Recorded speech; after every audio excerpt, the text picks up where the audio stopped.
All right, so the time is 6:39 and our Vice Chair, Mark Cunningham, has arrived. We are going to move on with the application this evening. We'll call up application 2025-16, St. James Catholic Church, 45 South Springfield Avenue, block 1402, lot 6. This is a request for preliminary and final site plan, conditional use variance, and minor subdivision. How are you, Mr. Hale? Yes, thank you. Thank Nice you to very see you. much, Madam Chairwoman, board members. Mark, thank you for racing your way here for this meeting. Appreciate it. Yes, thank you all and members of the public for being here this evening. Yes, I represent St. James Church in connection with the subdivision site plan approval. And just by way of overview of the application, you may recall, and Father David, who's going to be our first witness, will explain in more detail, but the school closed down during COVID. It's been sitting vacant, and it's really a great adaptive reuse that they were able to negotiate with the Winston School, and you'll hear about them, that they can now utilize that building as a school for their children. And we are looking to subdivide the property. We'll have our site engineer explain where the subdivision line is going to go, and then there's some variances associated with the application, but we think that you'll see more than adequate justification for that.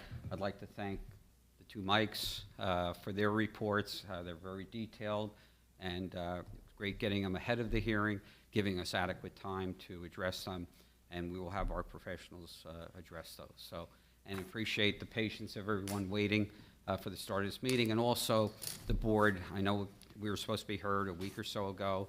The newspaper, frankly, messed up the notice, and that's why we had to renotice for this evening. So with no further ado, I'd like to call upon Father David Santos. Father?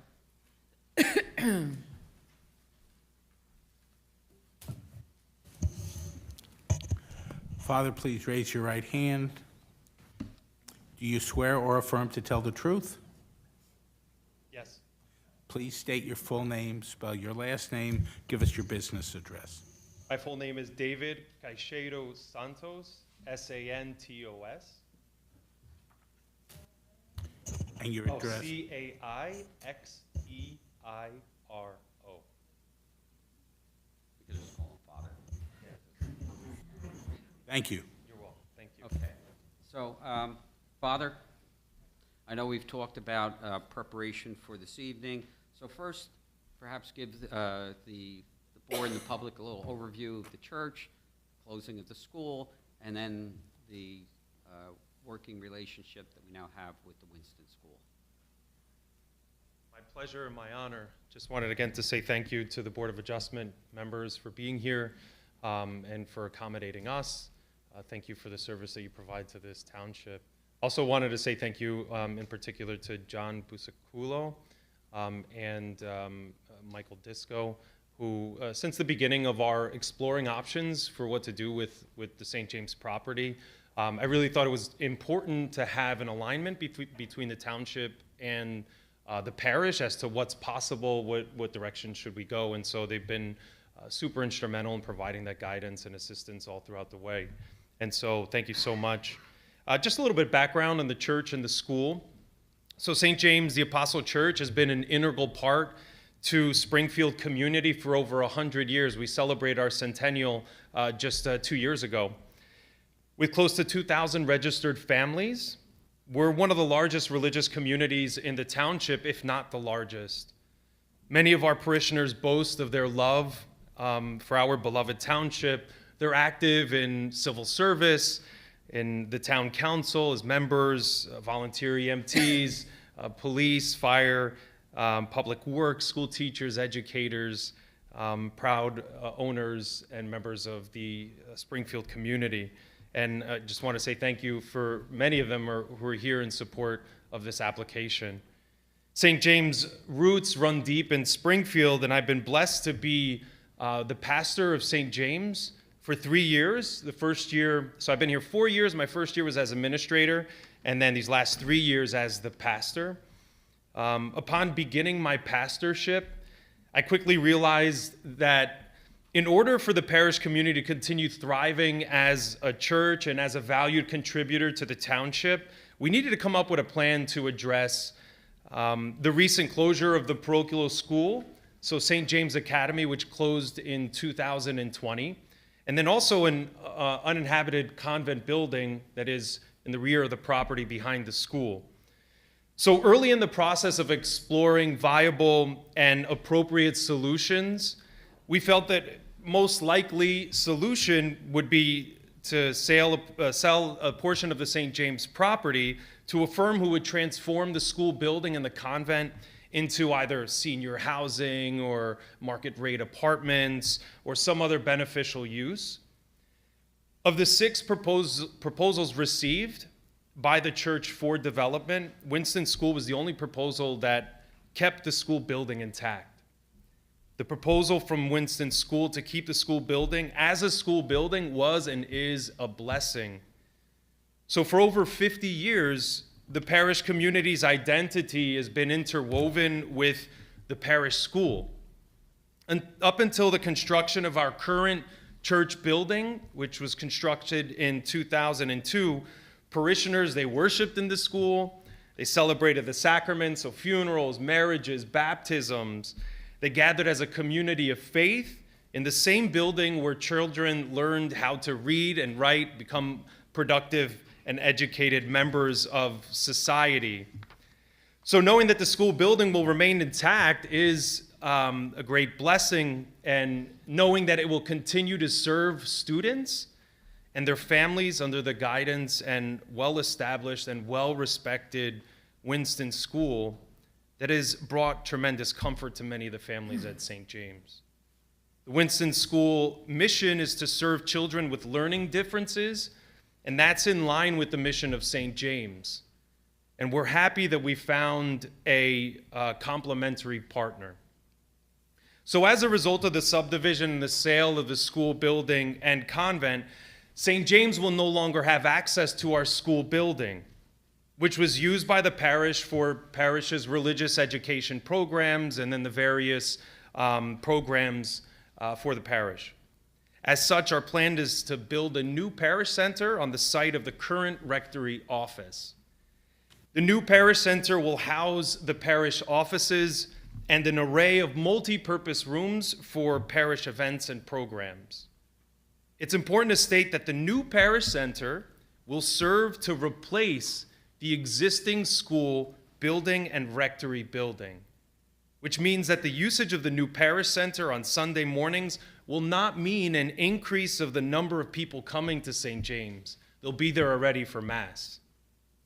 It will simply serve to replace the spaces that we currently use in the school building. And this is the reason why we need a building, a new parish center that can accommodate the active and thriving community of faith at St. James. So I'd like to briefly just detail the St. James regular schedule of operations. It's important to note that in addition to having operated seamlessly alongside the St. James Academy for decades, whose max enrollment capacity was approximately 175 students, we have an amicable, long-standing, and well-working relationship with our neighbor, Florence M. Gordonier Middle School. We make it work, and we've done so for a long time. So the St. James Church has a weekly daily Mass, which is at 7:30 a.m. If it's me celebrating the Mass, it's about 50 minutes. Father John, he's more experienced. He could do it in like 40 minutes. And that's Monday through Friday. Saturday morning, we have a Mass at 8:30 a.m. Monday night, we have Rosary Group that meets at 6 p.m. in the church, 6:30. Wednesday night, we have a prayer service, Holy Hour, at 7 p.m. And we celebrate about 40 funerals per year, and they take place regularly. Well, they ordinarily take place at 10 a.m. In the church when we have a funeral. We also celebrate about 10 weddings per year, which are typically they take place on Saturdays, rather. Our Sunday Mass schedule consists of one evening Mass, an anticipated Mass on Saturday evening at 5 p.m., and 3 Masses on Sunday morning at 8 a.m., 10 a.m., and 12 p.m. Due to the nature of operations of Winston School and St. James' long-standing history with working alongside schools, We're excited to welcome Winston School to the neighborhood, and we're eager to bring life back to our school building, while at the same time building a new parish center for our thriving and growing community. Thank you for your time and attention. Thank you, Father. Don't leave. You're here for questions. He's probably one of the best witnesses I've ever had testify. Thank you, Father.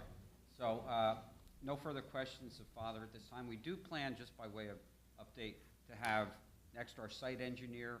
After that, the architect for the parish center for the church. We're then going to have testimony from the principal of Winston School to talk about the Winston School operations, their architect to briefly describe the floor plans and elevations for the school. We'll have brief testimony of our traffic engineer and then our planner. So just so the board knows that we will have those witnesses. Thank you. So Okay.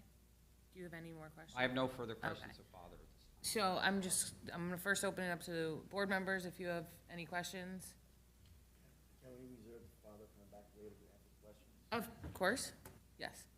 Okay. Any questions at this time? Okay. Mike, any questions? Okay, great. And any members of the public that wish to ask any questions? Thank you very much.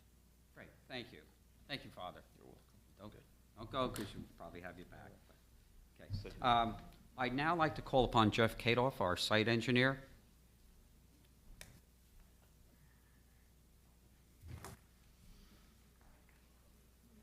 Oh. This one? I'll swear him in here.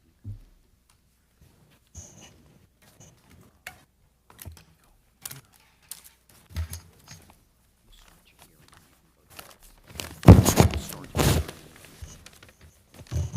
Please raise your right hand. Do you swear or affirm to tell the truth? I do. Please come closer to the mic. I do, sorry. State your I'm full bad with name. mics. State your full name, spell your last name, and give your business address. Okay. Jeffrey Kadoff, that's C-A-D-O-F-F, with EKA Associates at 328 Park Avenue, Scotch Plains. Thank you. Mr. Kadoff, if you could please give the board the benefit of your work, educational experience, area of expertise, and any licenses you hold, whether you've been accepted as a professional engineer before the boards or courts of the state of New Jersey. Okay. I have a bachelor's in civil engineering from a long time ago in the University of Pittsburgh, University of Pittsburgh, excuse me. And I'm not the orator that the father is, so bear with me. I have been practicing land use and other civil engineering since 1984. I've been accepted as a expert witness in Watchung, Scotch Plains, Fanwood, Cranford, Union City. I could go on, I'm not sure. I have to remember them all. But throughout New Jersey, South Jersey, North Jersey, and Your license is in and full I force and am effect? I am a professional engineer in the state of New Jersey and in Pennsylvania. Have been since 1990. Madam Chair, I would offer Mr. Kadoff as a professional engineer. Thank you. Any members of the board have any objections? No. Excellent. Mr. Kadoff, you are qualified as an expert in engineering. Thank you. Mr. Kadoff, I'm going to take this mic out so you can wander over to the plans. Okay. So if you could take the board through the existing site conditions, and then we can touch upon the minor subdivision, and then what's proposed by way of improvements, and then we can address the professional reports as they relate to engineering. Okay. If you're referring, Go ahead. Madam Chair, Sorry. board members, the plans that we have up, there's no new exhibits here. They're all plans that have been submitted to the board. I assume that we do not have to mark them, but just refer to the page of the plan if that's acceptable. Yes. Thank you. Okay. I don't know, do you want me to turn this so that the audience can see it as well, or are we good? No, this is fine. Okay. All right, so sheet one is the title sheet. Basically shows the site as it is today. It's 5.05 acres. for the St. James the Apostle Church. Gives you a listing of the 200-foot properties, some general notes, schedule of our requirements, sign schedule, and basically a listing of the other sheets. Other than that, there's really not a lot to discuss.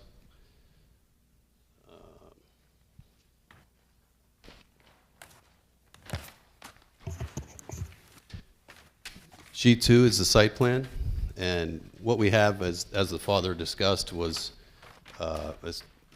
three main buildings: the rectory, which is on proposed lot 6.02,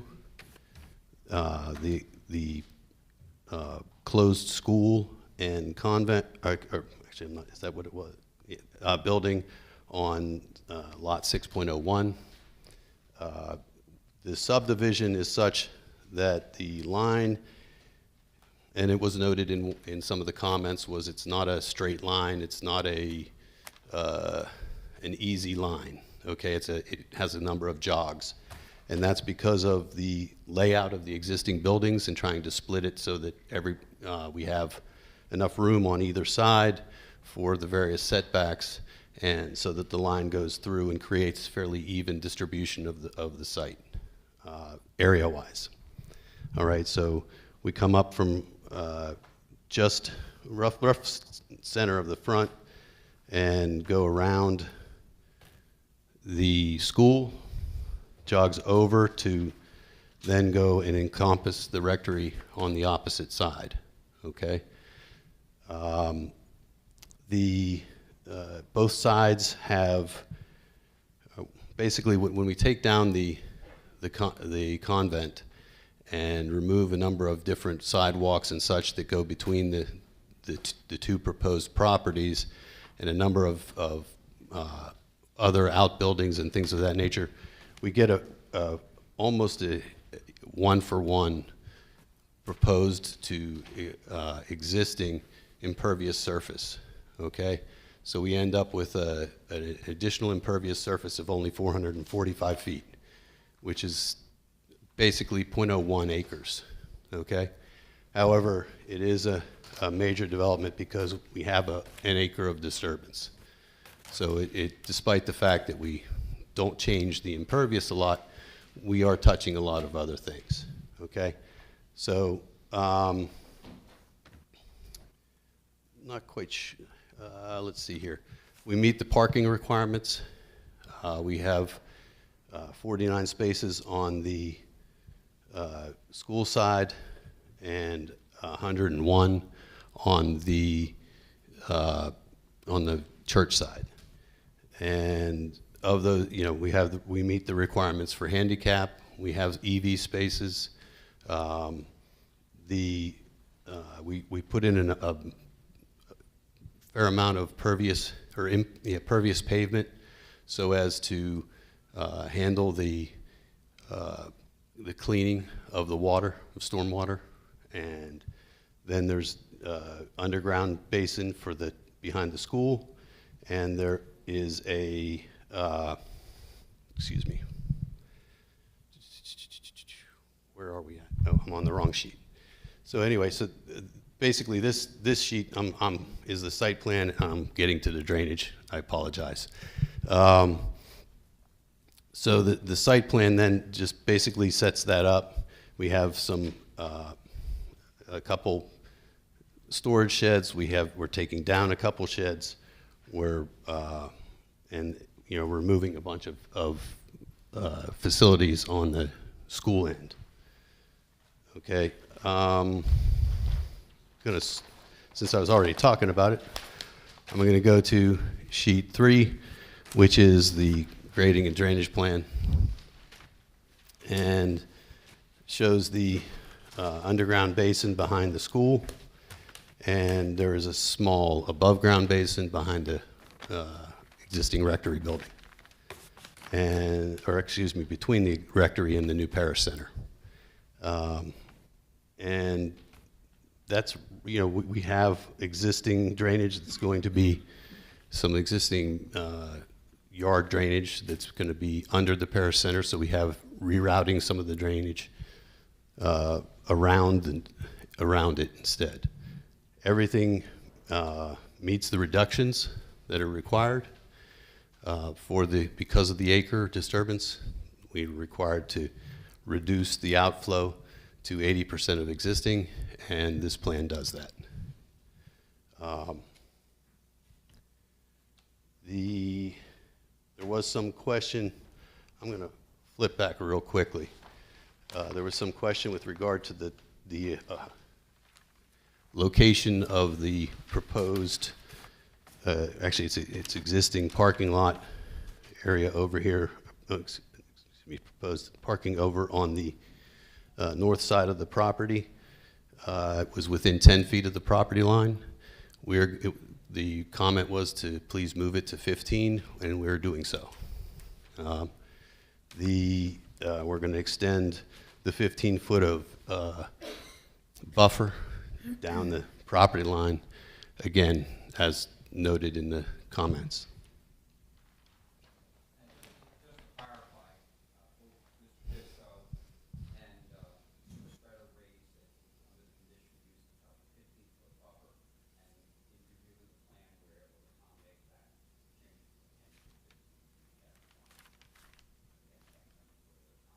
Does that diminish the amount of parking spots, or you just? No, we're just going to shift. We were able to shift. We looked at the plan and felt we could shift it 5 feet. It'll obviously bring it closer to some of the other things, but it's definitely doable. All right. I'm going to go to lighting. There really wasn't any question on the lighting plan, which is sheet 4. There was the landscaping, which I had just addressed. There was a request that get a landscape architect, and we're going to do that. So we'll take care of that as well. Yeah, I think in both reports, about intensifying landscaping or height, no problem working with our landscape architect. Okay.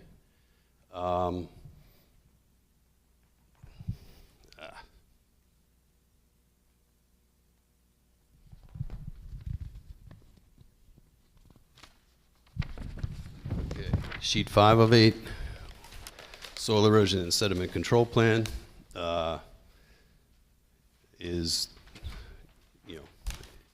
set up. We haven't yet applied for it, but we will apply for it pending approval. But it's fairly standard, silt fence around the disturbance areas, soil stockpile, and inlet protection for inlets. It's a fairly standard layout. I don't know if folks have questions about it. Once I'm done, you're free to ask.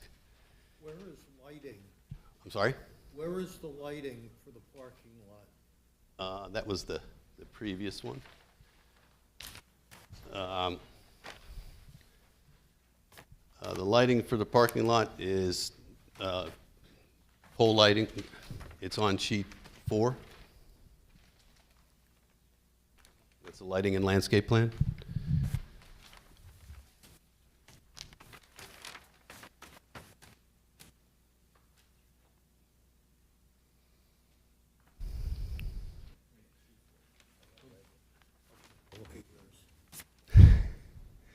It's always fun to open up 36-inch wide plans and when everybody has 2 feet of space. Sure. I have a question. The lighting, what type is it going to be? It's going to be mercury vapor, sodium? Let me look here for a second because I don't recollect.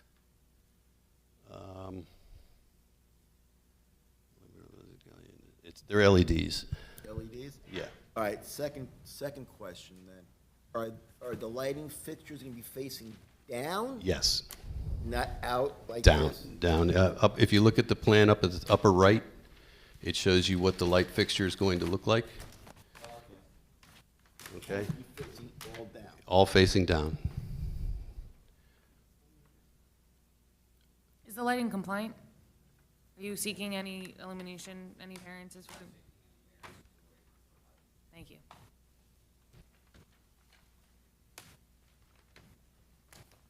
Are we good? Okay.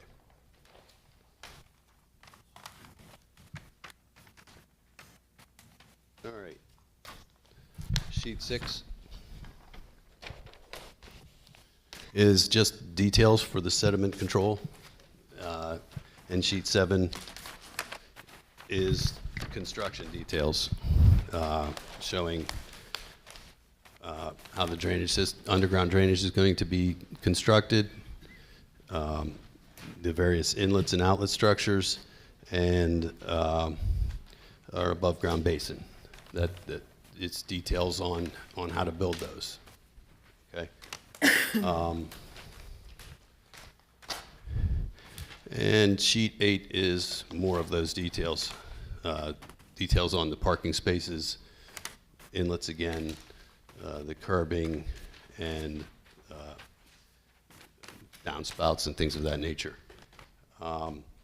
There was a comment with regard to, and I'm going to flip back, if you don't mind here, to, I want to say sheet 2, but I'm going to, yeah, sheet 2, the site plan. As a part of the site plan, we're going to be installing curb along the county road and sidewalk along the county road in compliance with the county's requirements and standards, which the current site doesn't really meet, okay? So we'll put those, we're putting that in along the frontage. And in addition, and all the existing ingress egress points are the same as the existing. As the father noted, there is a good relationship with the middle school adjacent, and there was a question about some of the accesses that they share. That's an agreement, that's a long-standing agreement between the two, between the church and the school on how to utilize that, and those are being maintained open, and the school will continue to be able to access that as they do now. Just a couple of quick questions. First on this goes report, like I think you pointed out, requested care pin, present, no problem with that, we can accommodate that. And then there was a series of comments on 37 through 43 dealing with stormwater management, any problem complying with any of those conditions. No. I think it requested a detail for the fence that will be supplied, and I think the,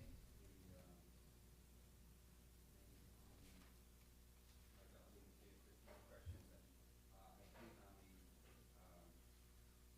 most of the harbor comments will be addressed by our planner, but otherwise, any problem complying with either of the reports and certainly raised. No.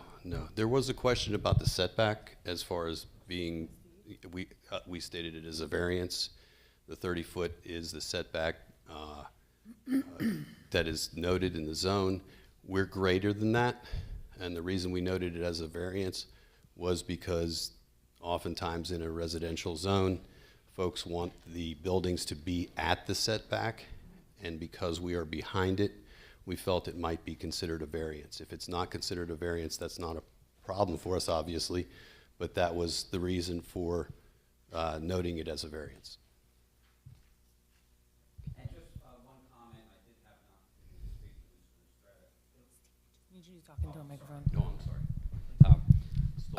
I had an opportunity to speak to Mr. Mistretta, and we can address it when the school testifies about possibly in the area where the convent is going to be demolished, to put the parking, rather than make that a parking, make that the recreation area, and not have a separate one. But you'll hear from the school that because they're going to be two separate properties, and we know there'll be a synergy during events and things, but they did want to have a dedicated employee parking lot for the school so that the school employees can park there and go right into the school and not have to search through the church property every day for parking spaces. But we'll address that. It was a suggestion that we acknowledge that Mr. Mistretta made, but when the school testifies, we'll address that. Okay. So I have no further questions of Mr. Kadoff at this time. Thanks, Members, Steve. thank you. Sorry. Members of the board? Is the agreement between the school, and I'm talking about the public school, and the church reduced to writing in any fashion? So I don't have any record of an agreement, and it's just been, according to previous pastors that I've spoken to, it was just a verbal agreement once the church was built, that we'd share the usage of the parking lot because it's the hours don't conflict when the school would be using our lot and we'd be using theirs, and so that was an agreement that was established. I've spoken to both principals, who were at FMG and the current principal, just to reestablish that. So, Having said that, since you're not gonna be the owner, you're gonna be, that's the private school. It's gonna be The adjacent property to the middle school is actually the church, not Are they not in the, agreement with this, are they in agreement with the existing usages? the new school is not next to the middle school and shares no parking with them or access with them. It's all the church. All right, but I do know that you, well, I'm you sorry. kind of go around and then come back out. so the property where the school teachers or parents would utilize on the St. James parking lot, it belongs to St. James. So Winston is on the opposite side.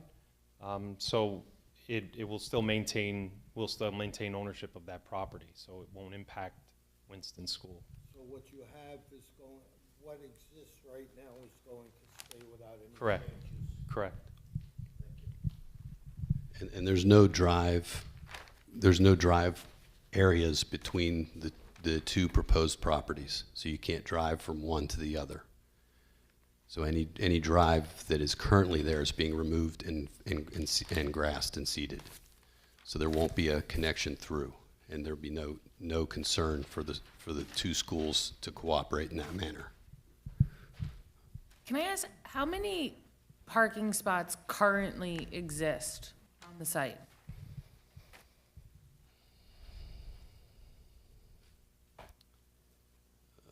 Total spaces. You have that number?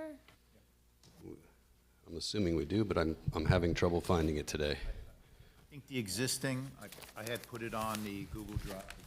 I think it's 151 total right now, existing. And the future's 150.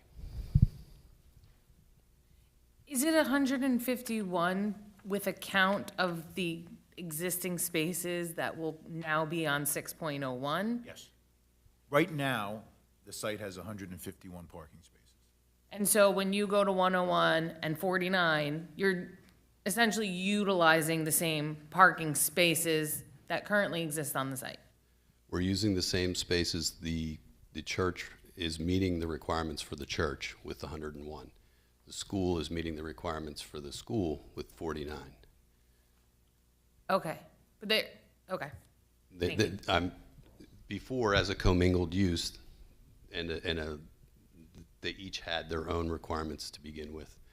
Honestly, it was long enough ago that I'm not sure what requirement they were meeting at that time. It does happen to work out, though. Given that, And, I'm sorry, no, that's okay.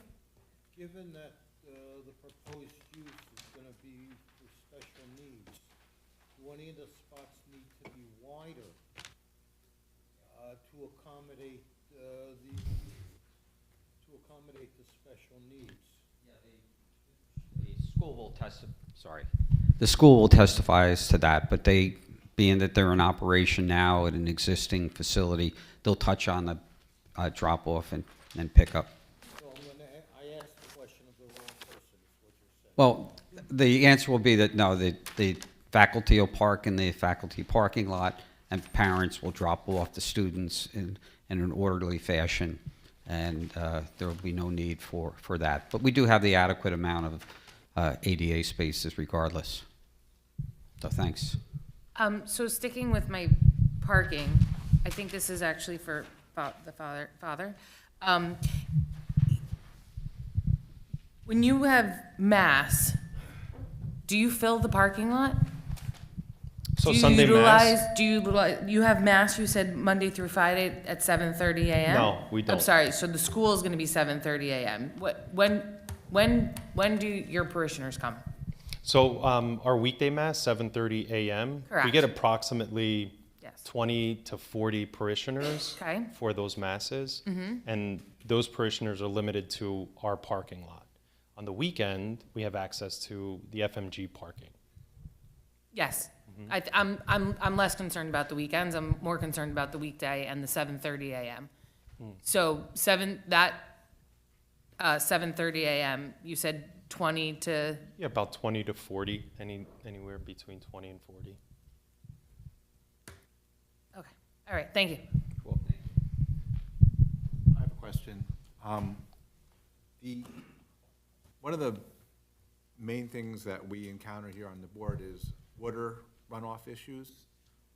Is there any issues running off into the Rawley River Park there, or where the riparian boundaries are? Is there any issues with that? No, we're not impacting a riparian area, so from that standpoint, we're not dealing with that. We are capturing the water on site and bringing it via pipe to the storm sewer facilities for each site. So it goes into there, then they have overflows as per standard designs that go into the existing municipal pipe that comes through the property, okay? That is where the existing flows go to, okay? So we are working with, and we reduce, like I said, as per regulations. And because we've had these crazy storms and stuff, has there been any issues on the site as it is now with flooding or water problems that? Honestly, I'd have to defer to the pastor for that. So pooling, flooding, no. The water just, it goes where it's directed. So in terms of the property, we do get some water in the rectory, especially when it's a lot of water, and it has to do with the drainage issues we have in front of the rectory itself. Yeah, we don't have any pooling or anything like that. The water goes and it keeps going. So. And, And the new work is in that front, so we would be grading it and handling it in such a way that should not continue. so you don't anticipate any impact on the neighboring residential area? No, we don't. That's really. I understand, yeah. And then, with the pervious pavement, I assume that there's gonna be some kind of plan with, that's gonna be required by the town engineer. Yeah, we'll be required to come up with a maintenance plan that is maintained. Each property will have to maintain their own, and will have to comply with municipal requirements and state. Actually, they're more state that's adjudicated by the municipality, but yeah, we'll have plans for both. Thank you. Are there any parking spaces for electric vehicles? in the parking Yes, lot? there are. How many? There are 4. There are 3 on the 3 back here for the church, and 1 over here for the school. I keep saying here, I'm sorry. I hope everybody knows where I was pointing. I was pointing to the back of the existing parking lot on the church property and adjacent to the proposed transformer on the school property. Just to piggyback the EV comment, are they going to be installed in the future, or are they going to be installed as part of the parking lot construction? I believe they're future, right? My recollection is future. I apologize, it wasn't positive. Made ready, yeah, okay.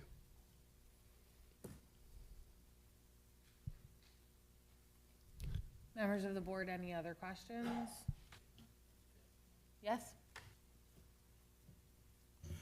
Mr. Hale, just to confirm, the minimum buffer area is going to be increased to 15 feet? So there will Yes. no longer be the need for a variance? Correct. Okay, thank you. And if I might, I don't think it's a From- variance. hmm? I don't think it's a variance. no, it's not. Right. And from our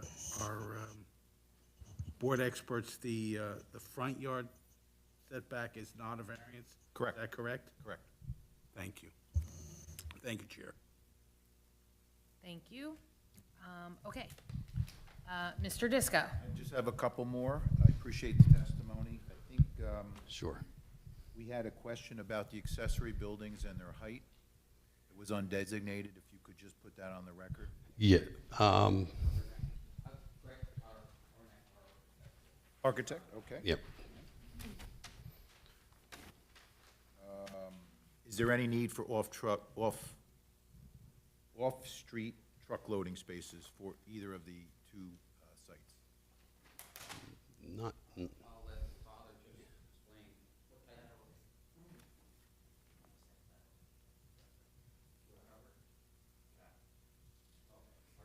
Traffic will cover, okay. Crawford, we did discuss that and received your comment, and it's smaller deliveries for the school, not during pickup and drop-off, and there's a church during the week and things, UPS and the like. yeah, typically for the facilities like this, it's small, single units. Just want to put it on the record. Yeah. I don't have any questions for this witness. The others will be directed, but just to sum up the drainage. 445 square feet of new coverage. This is not unlike a residential application you would hear. It's on that scale, the net. So from a municipal perspective, this is minimal. Because it is considered, and by definition, a major development, in quotes, I'm putting that, by NJDP, they have to satisfy a whole litany of things well beyond what a municipality would require. They have to do three things specifically. They have to reduce water quantity. As testified, they meet the NJDP requirements. It's a sliding scale for flood frequency and what that reduction is, but suffice to say, the proposed flow from the site will be at 80% of the existing. So they satisfy that. They have to satisfy water quality. They're doing that by the methods, the stormwater mitigations that they're using. And then they have to satisfy groundwater recharge on the area that wasn't disturbed previously, and they're satisfying that. So on paper, they're satisfying all of the DEP requirements, which are much more restrictive than a local thing, a local requirement for that.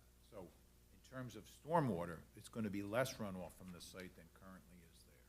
So I just want to put that in everybody's mind, so to avoid those questions. Other than that, I'm going to let Mr. Mistretta.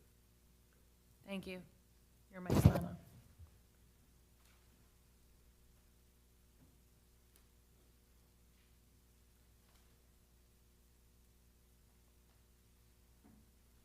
Is it plugged? There you go. All right, perfect. I have no questions for this witness. Excellent, thank you.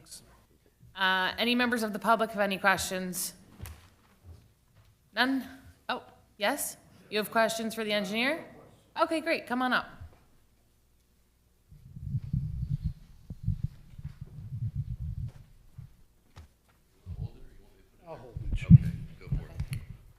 Please state your name and address. Hi, my name is Rich Schubert. I am a resident of 26 Oakland Avenue, whose property abuts the church property. Thank you. Schubert. Okay, a couple of the questions I had were where the convent area is. Will that building be demolished and replaced with another building, or is it going to be vacant? The convent is being demolished, and a couple little pavement areas around it are being demolished, and they are not being replaced. They are being used in other ways as grass, as detention. Right. Right, so that building will come down and it's gonna, yes. Okay, and also there is a wooded area there next to the convent. How many trees will be cut down from there? I don't believe we have a tree count specifically, but we are putting up a 15-foot buffer that doesn't exist in certain areas, especially where the convent building was. There will be more trees in that area, although some trees will be taken down in the back for recreational area, and that'll be grass. And last question is what type of division will there be between the Winston School property and the parish center? Will it be like fencing? Yes, there will be an open fence between the two, which we've been asked to detail and are going to add to the plans. And that would separate the two properties. That's it. Thank you very much. I have no idea who should take it.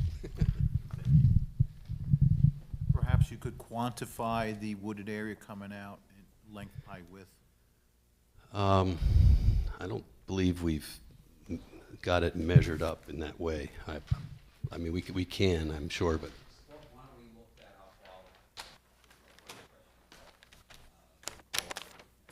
Okay. Yeah, so any other members of the public have any questions for the engineer? Okay, none. So you'll work on that, and Mr. Hale, you'll bring. Yes, I'd like to now call upon Gregory Blasi, the architect for the church. Good evening, how are you? I'm good, how are you? Please raise your right hand. Do you swear or affirm to tell the truth? I do. Please state your full name, spell your last name, provide your business address. It's Gregory Blasi, B-L-A-S-I.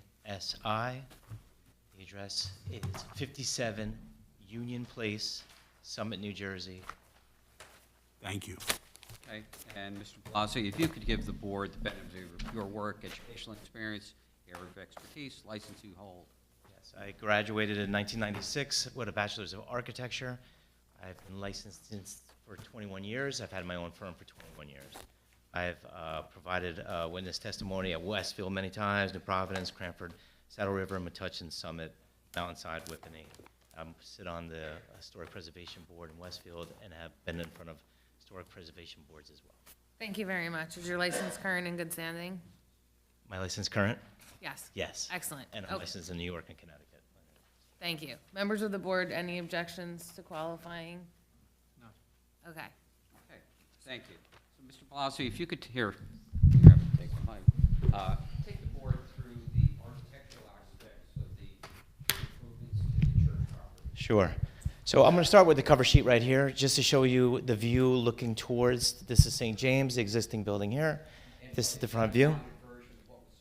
Yes, I have two this has been submitted. The only two exhibits that are new tonight, I've labeled as Exhibit 1 and Exhibit 2. They're axonometrics looking at the site.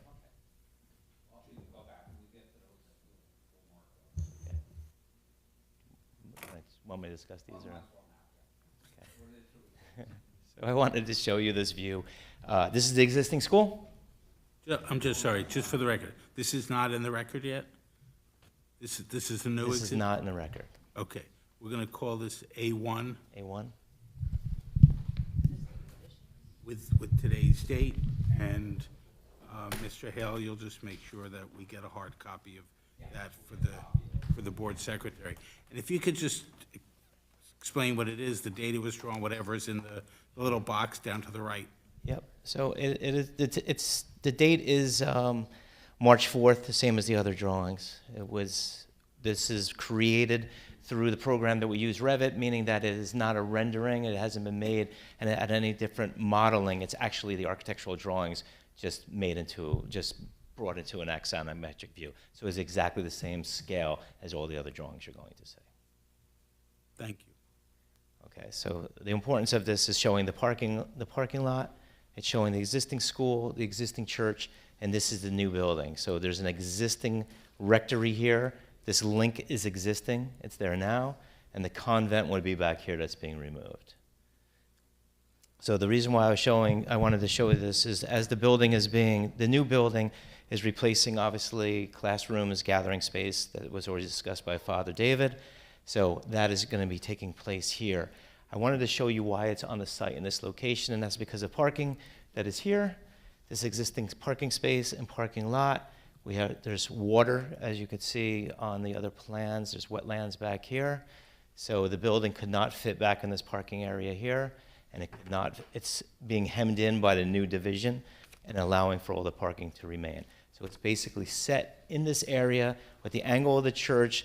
We're proposing an outdoor plaza, which I'll show you in plan. So this space was unusable. Basically, this is the best space for this project to sit on the site. We looked at many other locations.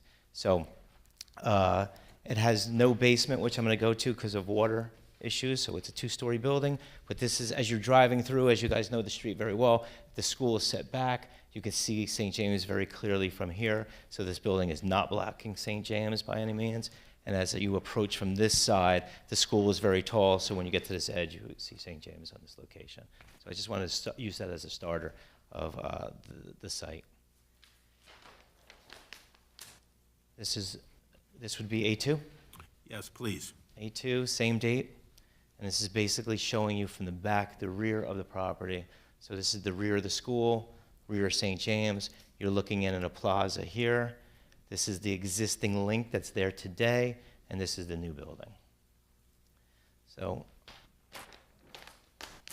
as you go to sheet SD001, what you have, this is 2 perspectives as well, and it shows a 3-dimensional plan of the ground floor of the parish center. So this is street coming in from the street or coming in from the side. This is the link that is connected to the church. There's doorways into this multi-purpose space, which is solving the problem of having multi-purpose gathering space that's in the school now. There's staircases on both sides. There's a warming kitchen that's in this area to serve this gathering room. And then on the first floor, it's a rectory business area, which has offices, center bathrooms. So business can be the entranceway from the front of.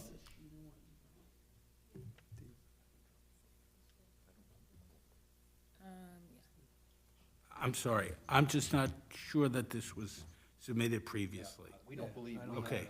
No, nobody up here has it, so if we can mark that A3. A3, sure. Thank you.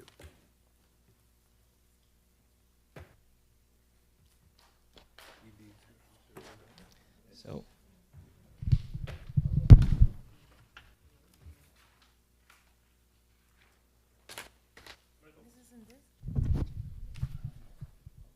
I'm going to go through basement for 2 seconds. This is sheet DD 100.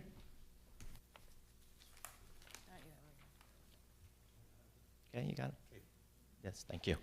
Okay, this is the only basement area that's going to be in the proposed building.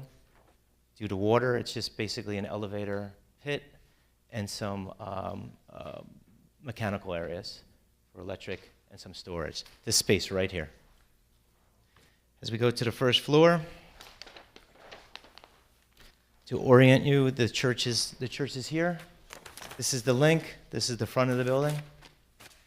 So you have an entrance from the parking lot into the center corridor here. You also have entrances coming in from the gathering space. So this is gathering. This is offices, 2 staircases, bathrooms to serve both the gathering space and the offices. Ground floor.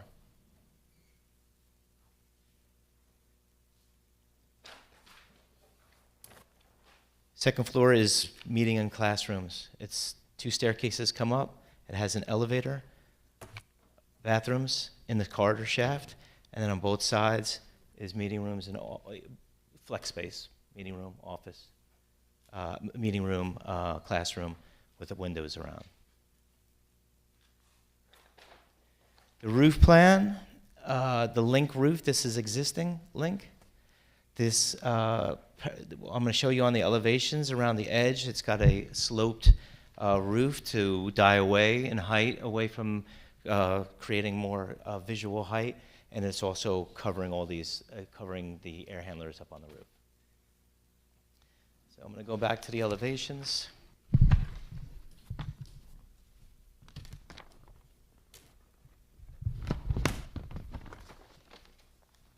So if you go to D300, this is the front view, looking at the building from the street. So it's a mixture on the lower level where the gathering space is using precast material and a precast around the entryway here to give a prominence to these two spaces. Some precast stone elements are also used as details around the windows or in the center.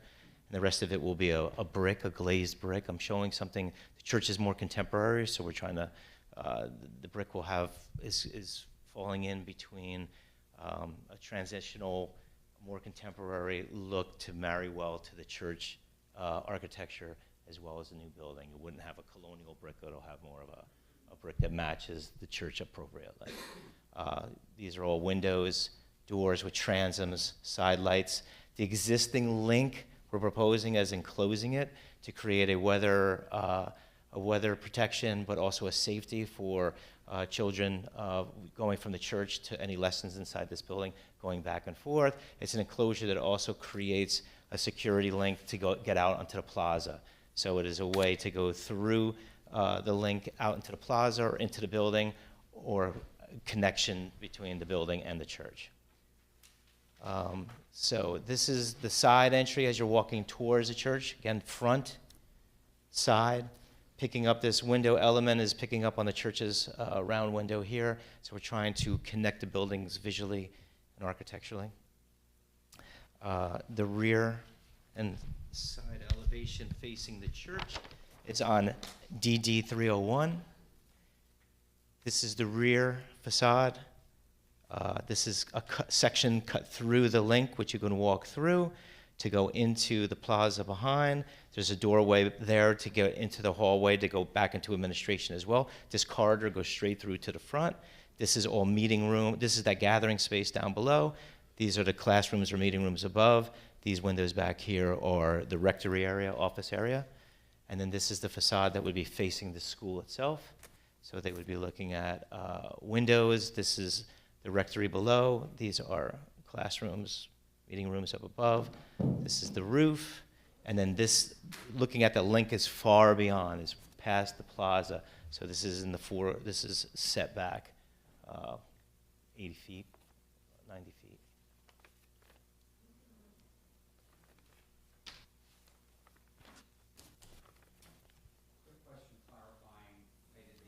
Yes. Yeah, the height is going to be, the accessory buildings are going to be what's allowable, and that's 15 feet. The height of the building is going to be 35 feet. I have my plan marks 3410. The engineering had a higher number, but we're going to, for the record, 35 feet. I think there was a elevator shaft parapet that showed 36. Yeah, it's on the other, it's on the school. School, oh, I'm sorry, mixing them up, yep.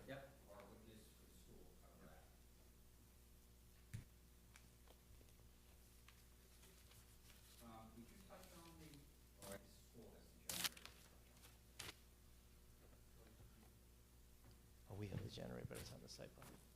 The generator, be better to look at it as a site plan. Sorry about it.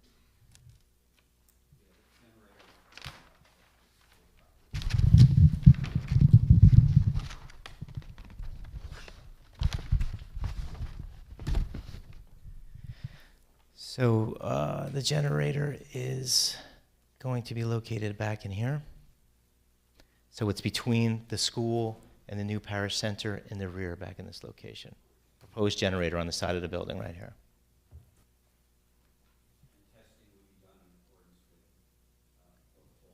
Yes, local ordinance. How many kilowatt generator are you getting? Oh yeah, no, we actually do. I'm sorry, I don't have that number for Okay, you tonight. and is it gonna be natural gas powered? Yes. Yeah. You said there's no flooding issue in that area.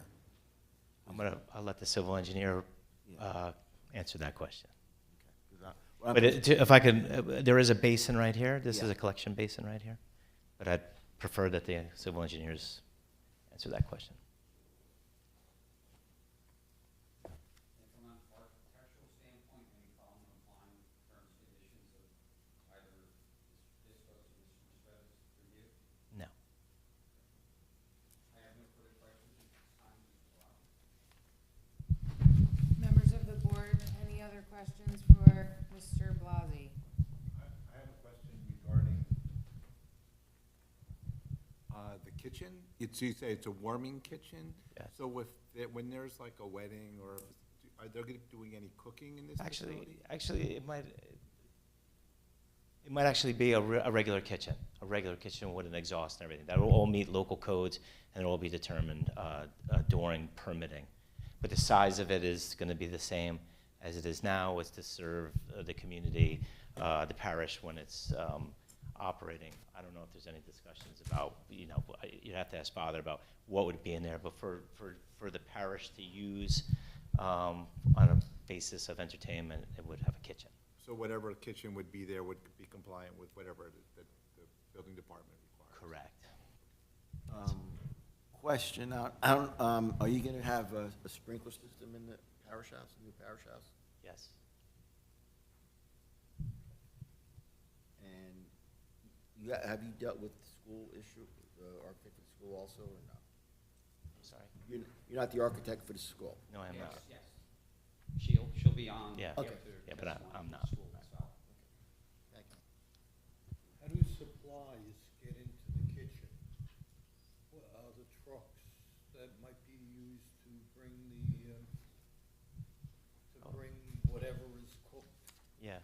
how is that getting in there? Well, my experience doing much church work is a lot of it's volunteers or parishioners that are bringing in food to serve from a spaghetti dinner to a children's breakfast at a morning. So they're not going to be receiving commercial loads of food. It's going to be people bringing in. Not at all? No. The shake of the head is a no? No.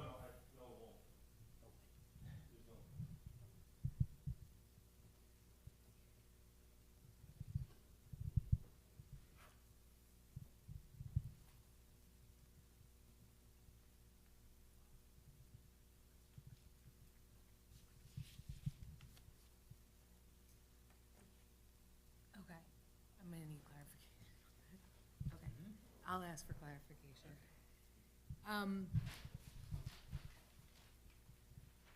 So the second floor, are there classrooms? Well, the rooms that'll be used for the rooms that might be used for religious education, or there might be a meeting, a Bible study, or they'll be flexible from adults to children for parish needs, for parish education. Okay, so can we have Father Santos, can he elaborate on the use of the parish and days, times for those certain, whether it's religious education or Bible needs? Sure, What do you I'd- anticipate? Yeah, I'd be happy to. Thank you. So our current religious education program is on a monthly basis. So once a month, after the masses on Sunday, the parents and children gather after the mass. Presumably, the plan is they'd be gathering in one of these rooms to do religious education, working with catechists, etc. It would also be used for small groups, so men's and women's groups, Bible studies. Those would be in the evening during the week, or on Saturday morning or Saturday afternoon. But ordinarily we'll have like adult faith formation programs, so Bible studies, small groups in the fall and the spring, and it's usually one day a week. We'll invite members to come and gather in that building like we do with the school currently. So all those functions happen now in the school. So it would just move from the school to this building. Thank you. You're welcome.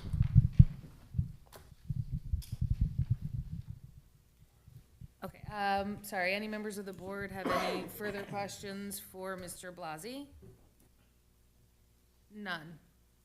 Mr. Disco? The only architectural question I have, you mentioned the mechanical units were screened. Was there an elevation view that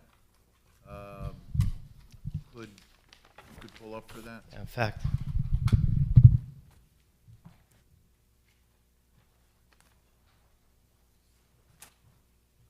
Certainly an emphasis would be from residential areas on South Springfield and from Oakland.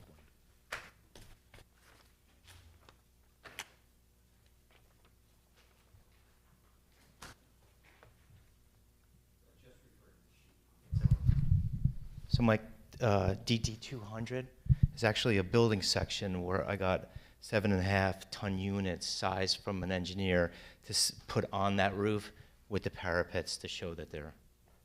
Thank you. You're welcome.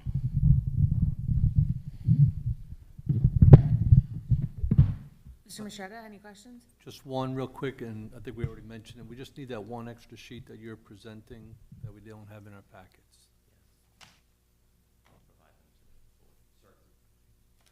Thank you. Yes? Can you talk about the proposed open structure? What is that on the plan, do you know? On the engineering plan, there's a thing that says proposed open structure. Is that anything that you're involved with?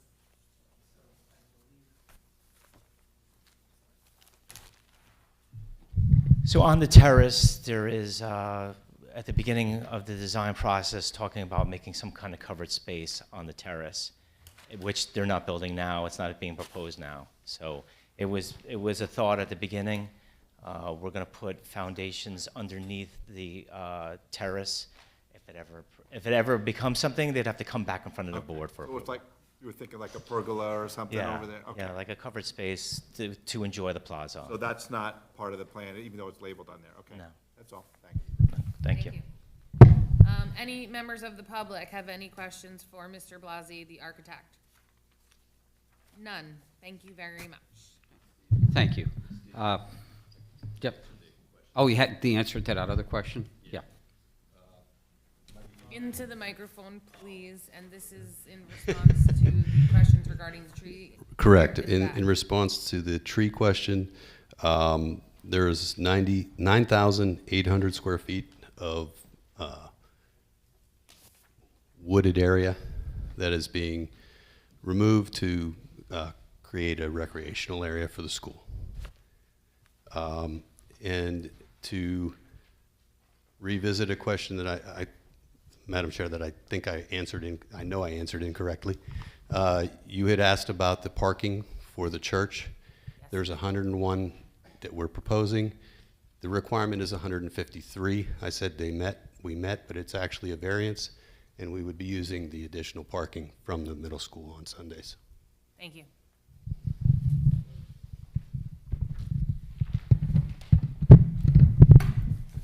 Okay. I'd now like to call upon Josephine Diamond from the Winston School.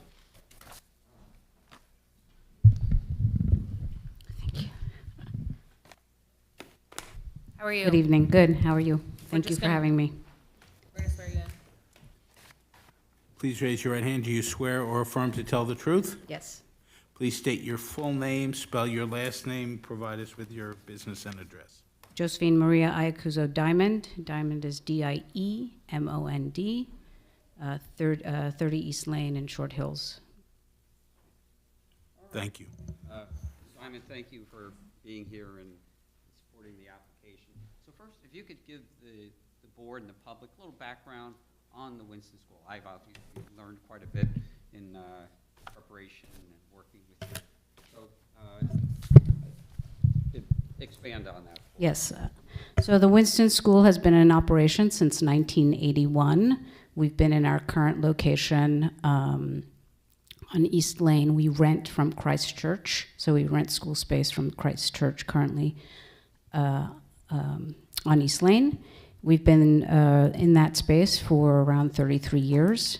The school, since almost really the beginning, has been trying to purchase its own property in order to maintain financial stability. So this has been going on for a while, and we were very excited when the Springfield property came to our attention because it's a perfect location for us. It would allow us to have all of our students in one building. Currently, we have students in 2 separate buildings. Given where we are on East Lane, Highland Avenue is a pretty busy avenue, so our teachers are actually crossing the street from the parking lot onto the church's campus to get to us. It would be safer to have them in our space, hence our desire to have the parking on our property for the faculty. So for us, for safety purposes, for programmatic purposes, having our own space is really vital to enhance our programming and have everybody under one building, and also for our financial sustainability. We are a school since the founding for students with learning disabilities. Our students mostly have language-based learning disabilities, so that means that most of them are dyslexic. We have students who have ADHD, auditory processing disorders, but given our program and the specialized nature of our school, we work well with our student population and transform the lives of families. Our purpose is to have students come to Winston, stay approximately 3 to 4 years, and then mainstream back into either a public school or another private school. So that's we end at 8th grade. So we're grades 1 through 8. This year, we had 14 students in our primary school, which is grades 1 through 3, 32 in our lower school, which is grades 4 and 5, and 51 in our middle school, which is grades 6, 7, and 8. Our hours of operation are Monday through Friday. We have a drop-off that begins as early as 7:30 in the morning. It ends at 8 o'clock for our lower school and middle school, and for our primary school students, it ends at 8:10. So the drop-off is staggered. Faculty normally arrive really early. They like to get there early. Anywhere really between 6:30 and 7:30 is usually when faculty are arriving on campus. We do not have any bus drop-off, so families are dropping off. We have quite a few carpools as well, so that limits the number of cars. We currently in our space, we share space with a nursery school, the Christchurch Nursery School. So we're very in tune with sharing space and being very efficient in terms of our drop-off and pickup, because we share that same driveway with the nursery school. So school starts at 8 o'clock for our lower and middle school students. For our primary school students, it starts at 8:10. School ends at 3 o'clock for the primary school students, at 3:10 for the lower school students, and 3:20 for the middle school students. So our pickup is staggered as well. And again, we have carpools in the afternoon too. We have after-school programming. Usually anywhere between 25 to 35 students participate in the after-school programming, and that ends at 4:30. So parents would be coming onto campus at 4:30 to pick up their students. I don't know, when we talked in preparation, our faculty out there assisting? Oh yeah, the faculty, yeah, we do not let any kids get into a car without an adult, a staff member present. So students are greeted in the morning by a staff member when they're dropped off, and when they're picked up in the afternoon, the staff member is there to let them into the car. We do have a summer program that runs for 6 weeks in the summer. Those hours are 9 to 2:30, roughly, and we have an after-hours program that ends at 4. So camp, we're currently in our 5th week. Next week is our 6th week, so it runs from the time we end school to the last week of July or the first week of August, depending upon how the calendar works out. Our faculty come back to campus the week before Labor Day, and then we start school the day after Labor Day. In terms of other weekend activity, we have one function in the fall. It's called Fall Festival, which we have on a Sunday, and that's usually from 2 to 4. Our first week of school, we have a back-to-school barbecue for families, and that runs from 5 to 7 in the evening. And we envision sharing the parking with St. James for those times that we need the additional parking. Evening activities, we have board meetings 5 times a year. Two of them are virtual, so in person, 3 board meetings from 7 to 9 on a Tuesday evening. And we have back to school nights in September. We have 1 for each division, and that's usually within a 2-week period of time. Usually 1 on 1 week and 2 on the following week. And that usually occurs the 2nd and 3rd weeks of September. In terms of deliveries to campus, we are a small school, so we do not have big trucks coming to us. So it's really just UPS that drops off our mail and Amazon that drops off all of our supplies and packages. And that's pretty much it. And they're usually coming throughout, usually sometimes at 5 or 5:30, because I'm still there, and they come throughout the afternoon. So we have, in terms of our staff, we have 35 full-time staff. 34. Our teaching faculty is 22. Our staff is 16. We have 4 part-time personnel. 3 come 1 day a week, and 1 comes 3 days a week. Our student body, as I mentioned, we're grades 1 through 8, 14 in our primary school, 32 in our lower school, 51 in our middle school this year. And we vacillate between 90 and 100 in our current space. Our max would be 105. Our purpose is to remain small. And we do want that outdoor recreational space for our students in terms of having a playground and then green space for them to run around. In fact, one of the relief that we're seeking, pointed out, reviews are the 30% requirement. I think we're around 17%. Could you touch on whether the space that's being provided for recreation is sufficient for your use? Yes, the students go out for recess every day. So between the playground and the green space, it would be sufficient. And you are a not-for-profit? Correct. We are non-for-profit. I think we covered everything. Yep. I have Yep. no further questions, and stand at this time. I just have one question because I missed it. You have after-school activities up to 4:30, but what is the school departure time? So 3 o'clock for primary school, 3:10 for lower school, and 3:20 for the middle school. And the parents are really good about that.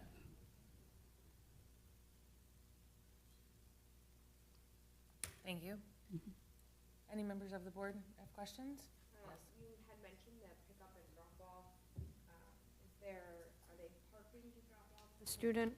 No, it's a well-oiled machine. Drop off. This faculty member opens the door, student pops out. They go into the building, and the parent continues on their way. I don't know if anyone here, what are Gordonier's hours for parent drop-off in the morning, and what time they get out in the afternoon?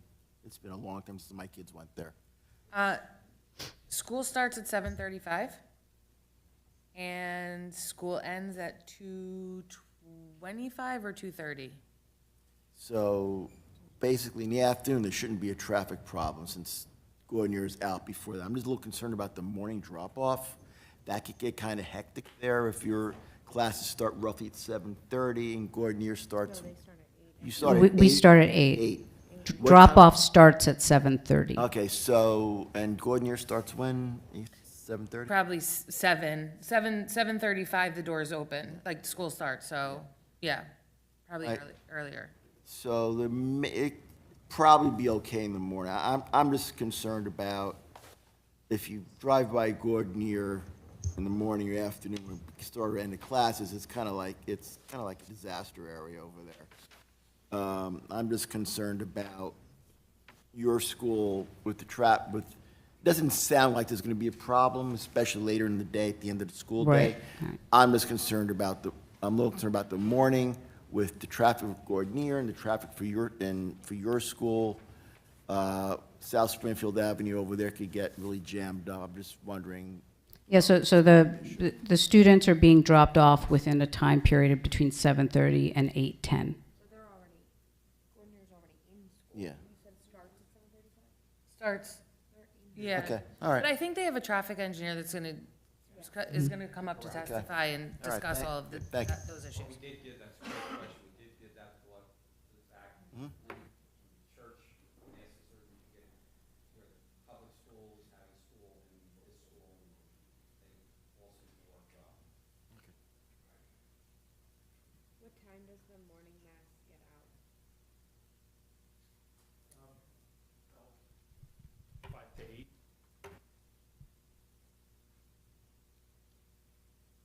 Depends how long the sermon is.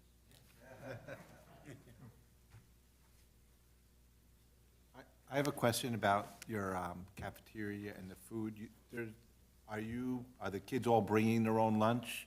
The majority of them do. We have a lunch service that brings food to school. We do not cook on the premises, on where we are. So do you have like Airmark or one of those companies? Yeah, it's a smaller operation, yeah. What, do they come in a van or something? Yeah, or a car.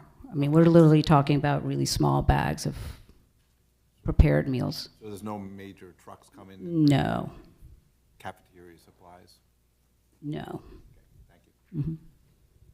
I did misspeak, Gardner starts at 7:45. But I believe that means the doors close around 7:40 or 7:35. Any other questions from the board? You have a proctor outside to monitor traffic flow and student entry and egress? So we have faculty members out there who let kids out of the cars and have kids go into cars. They're not monitored. We do have them move up, if that's what you're asking. So we'll have them move up so that we have the car lane going. As the school presently exists in Short Hills, is there a police presence? No, No need? no. It's not, it hasn't been an issue. I'm talking about to monitor the traffic, I'm not talking. Yeah, no, I understand what you're saying. Yeah.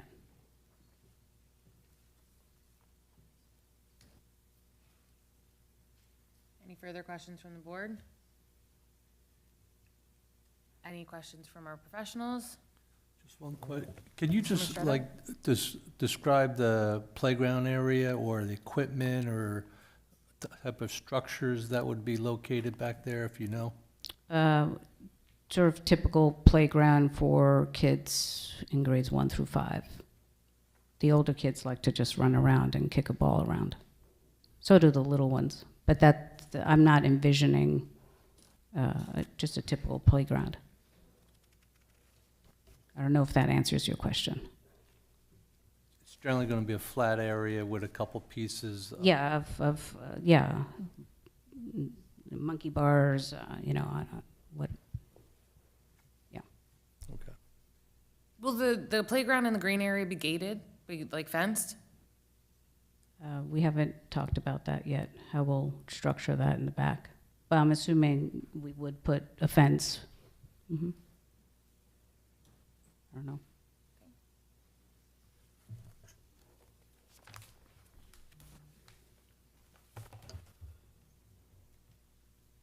We like open space, so.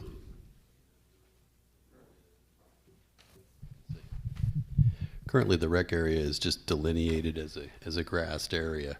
There's no specified spot for any equipment or things of that nature. Parking area is right in front. When you said ball and them running, and I was just wondering if It's there was lower thought than the to that. parking. It's a little bit lower than the parking area. Okay. And so they shouldn't be running, if your concern is kicking the ball into the parking area and concerned with that, you're talking about an area that is the teacher parking, so they likely, those are the people that are watching them play. They're not in and out, so there's not active vehicle maneuvers during that time. I mean, I would ideally put a fence there. Thank Where, yeah, it makes sense. A small fence. Thank you. I have a question for the civil engineer again. Yep. You probably feel like a yo-yo getting up and down all the time. That's all right, it's good exercise. I have a question, and I think you answered it before to the gentleman who was here who lives on Oakland Avenue. Okay. How much space is there going to be between the recreation area and the homes that abut that area? There'll be a 15-foot wooded buffer along that entire side. So that would be between the rec area and as well. Let's see where we are. Okay. There's also a slight slope up to the residential areas, so we're set down a little bit as well. So as far as visually, you're not going to be watching the kids play or anything like that with the trees and the vegetative buffer. Okay, thank you.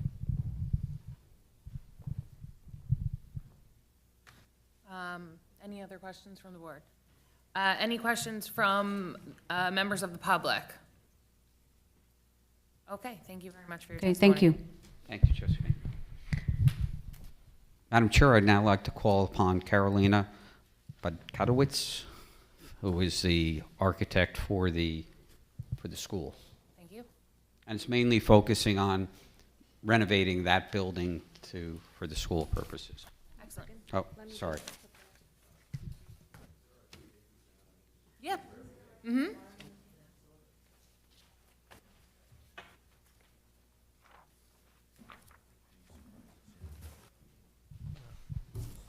It's pretty straightforward.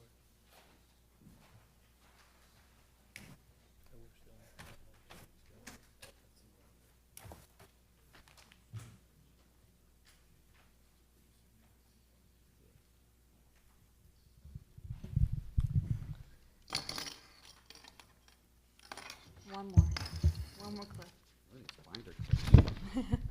Please raise your right hand. You swear or affirm to tell the truth? I do. Please state your full name, spell your last name, provide your business address. Good evening to the chairwoman and the board. My name is Karolina Podkanowicz, Podkanowicz. I graduated from New York Institute of Technology in 2013. I'm a licensed architect in New Jersey and in New York since 2017. My license is current. I'm currently employed at Jaramel Keisel Architects and Engineers, a firm located at 42 Ochner Parkway in Livingston, New Jersey. I testified in front of the planning board at Rollway, Morris Plains, Newark, New Province, and others. I had not had a pleasure to testify in front of this board. But on the project here, I am the project architect for the Winston School of Short Hills, and I oversee all the production and deliverables for the project. Any members of the board have any objections to qualifying this witness as an expert in architecture? None. Thank you. Carolina, obviously you've heard the witnesses testify so far, and if you could now take us through the floor plans and elevations for the school building. Okay. So within the building, the classrooms, bathrooms, all the common spaces, all the interior of the building will be fully renovated. This includes the finishes, mechanicals, electrical, plumbing, fire protection, sprinklers. Within in the interior. On the plans you see here and what was provided, the gray hatched pochade walls indicate existing, while the white pochade walls indicate new walls within the building. Majority of the interior walls will remain. On the ground floor, we are proposing to add an elevator and a vestibule for security at the elevator location. This is currently shown SD100, which is the lower level plan. On this plan, there's existing cafeteria, classrooms, and a mechanical space. Some of the classrooms here are being subdivided to provide additional classroom space for the students.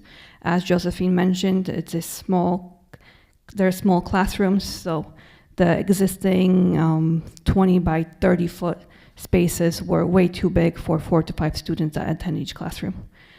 What we also provided and we did for the building is to make everything accessible. So you'll notice that we have the elevator, we have the ADA compliant ramp that connects the 2 different levels of the lower level between the classrooms and the cafeteria space.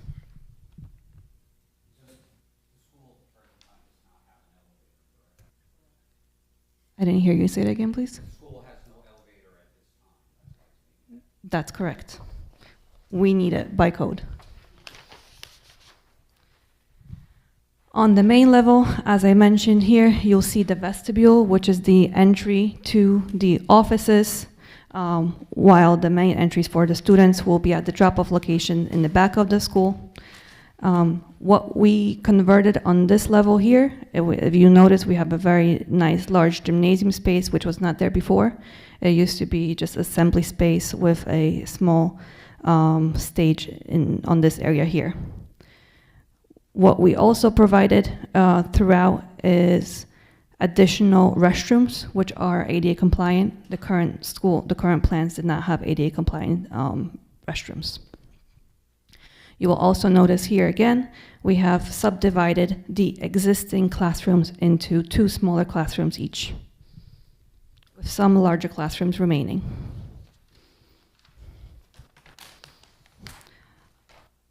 On the second floor, the actual floor footprint of the school is only in the main area, while the bottom here is open to below, which allows a double height space for the gymnasium. Similar to what's below, we subdivided all the classroom to smaller spaces. Majority of the egress stairs and the demising walls for each classroom remain as they are. The existing floor areas remain as they are, with the exception on the first floor, where we added the vestibule on the side of the building.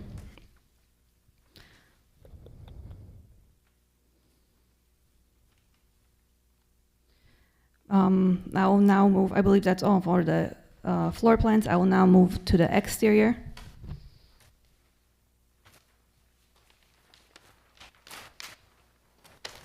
Oh, last one, the roof plan. At the roof level, we are not proposing any major changes other than the replacement, as I mentioned previously, the mechanicals for the existing school. Not all the spaces have air conditioning, which we are now providing throughout. The existing units are overdue, so all of them are being replaced with very similar units in the same location.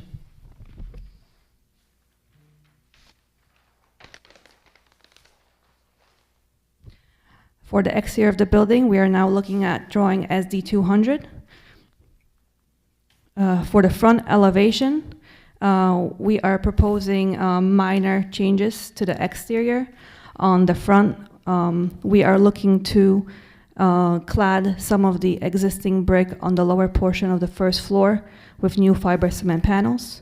The middle portion of the building in the front previously had a statue and was cladded with stone, was now again fiber cement panels. And at the side where we have the new elevator and the new vestibule, it will be fiber cement panels with a new canopy over the entry. The two concrete stairs on either side of the building are being reconstructed and rotated to accommodate the new addition to the building. The remaining of all 4 other elevations will remain brick. The brick will be cleaned because also it's a little bit dirty throughout the years. What we're also replacing are the windows within all the classrooms. The windows within the assembly space and the cafeteria will remain. They're in a good condition.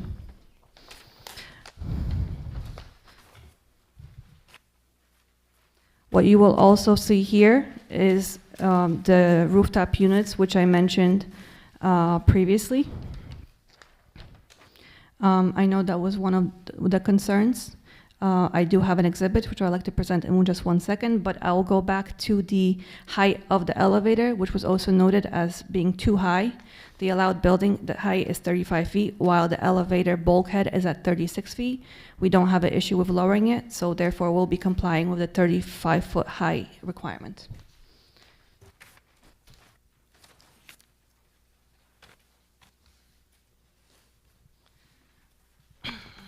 So I would like to mark this as an exhibit.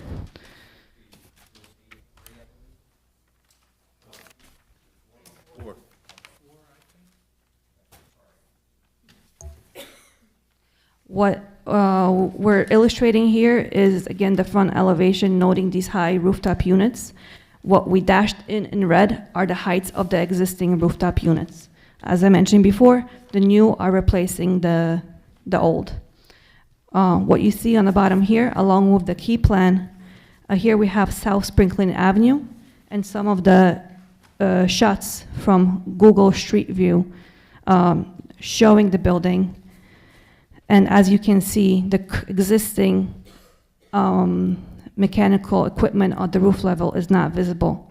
Therefore, any additional screening was not provided at the roof level.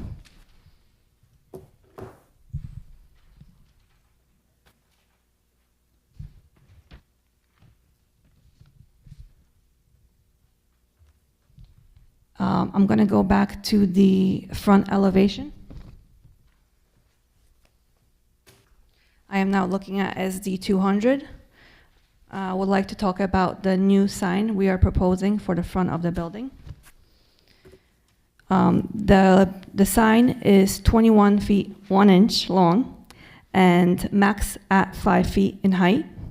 The sign area is 44 square feet. And the wall area on which the sign is located is 441 square feet. Therefore, we are compliant with both the 10% of wall area, and max allows 60% of wall length for the sign. The length of the sign is at 51% of the wall length, and the area of the sign is at 10% of the wall area. As noted here on the drawing, it's a new aluminum pin-mounted sign. It is not internally or back illuminated. Currently, it's just aluminum, but we might consider illuminating the sign from a light or two from the grade level.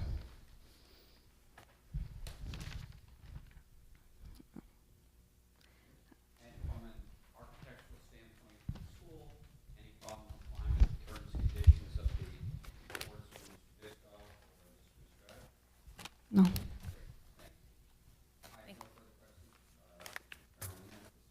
Thank you. Members of the board, any questions? If the sign is to be lit up, how is it backlighted, or let me ask you to describe what you intend to do. So currently, what's shown on drawing SE200, which was submitted, it's the sign. We note that the sign we don't know anything about the illumination of the sign. we would look at the sign being illuminated from the ground level with 1 or 2 LED lights shining at the wall with minimum exposure to the When you realize up. our house is across the street from this building, Yes. and they may not like to look at a very bright sign at 11 o'clock at night. It would not be bright. A very minimal light impact. And how do you propose to make it a minimal light impact? Working with a lighting consultant, we make sure that the lighting that is provided and specified doesn't exceed the lighting levels projecting out. It will be focused only on the sign.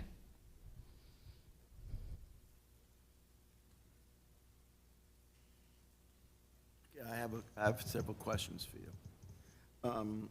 First of all, how many exits from this building are there? Are there 2, 3, 4 exits? How many are there? There are multiple exits from the building. I'll go back to drawing SD 100, I believe.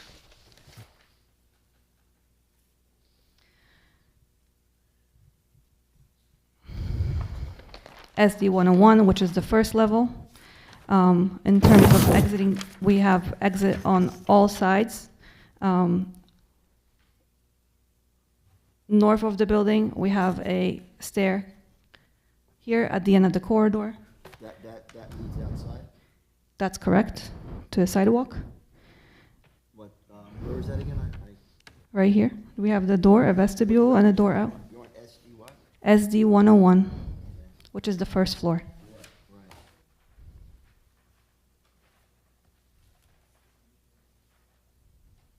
All right, I think I see that. Oh, okay, yeah, I got it. We have another exit right here in the middle, going down the stairs, and then you can exit through the 2 doors there. And we note that as exit-only doors.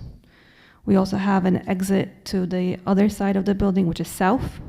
Right. We also have 2 middle stairs, Are there doors outside? Oh, I and see. these also exit to the outside. All right. We have additional exits. Yeah, go ahead. Here on the east end of the building, we have additional 2 stairs that connect the cafeteria, the gymnasium, to the outside. And from the lowest level, thank you, from the lowest level, the lower level plan, so any student, God forbid there's an emergency and the students have to exit the building quickly, they would have to go up to the first floor to make exit outside the building, Yes, because the lower level is below grade. below grade, so they would have to go up the stairs and out through the first floor.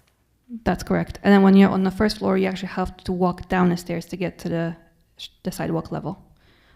From the lower level, you have 2 means of egress, which are the 2 middle stairs here, and they're complied with the code for travel distance and any dead-end corridors. All right, one question, out the main entrance, on the main floor, there's, the driveway is like a half C driveway there? Like an arc-shaped driveway? Is that gonna be a driveway or walk? So we can refer to the key plan. It's on drawing SD 100. So you have, this is where they enter the premise, the property, and you have a 2-way driveway. You have 2 ADA, I believe they're ADA parking spaces, very in close proximity to the main entry here, and you have a sidewalk as well. Okay, now, on the side facing South Springfield Avenue, you have this, it's right there, like the arc-shaped thing. What is that there? This is a sidewalk, The sidewalk. pedestrian walkway. And also, are there, on the lowest level, there's like, what, half windows on the lowest level? I walked by the school the other day, and I was looking at it, and on the lower level, I noticed like there are like half windows. I wouldn't- I know the lower level is below grade. I'm just Yep. wondering with the window situation, are they gonna be windows there? I think they're existing windows, Mhm. are they gonna remain, you gonna replace those? The existing windows will remain. I wouldn't call them half window. They're actually pretty tall windows. They start at 4'10" of sill above the finished floor level, and there are about, I can say about 3'6" in height. There's multiple windows for every classroom located on the lower level. These windows will be replaced with new windows. All right, thank you. Thank you. Any other questions? So basically, you meet all codes for egress and safety that's going to be required. That's one of the most important things we look at first. Yes, we do.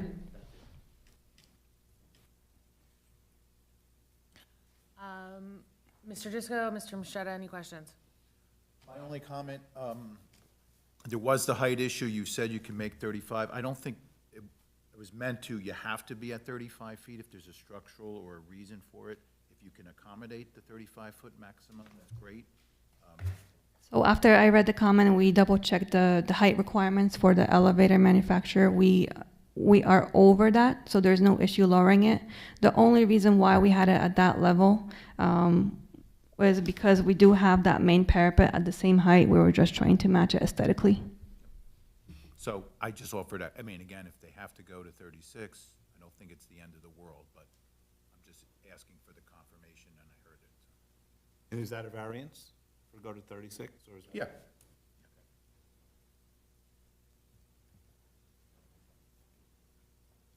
No comments.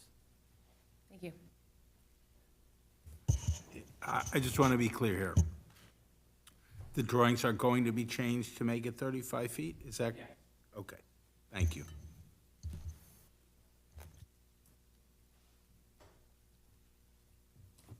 Okay.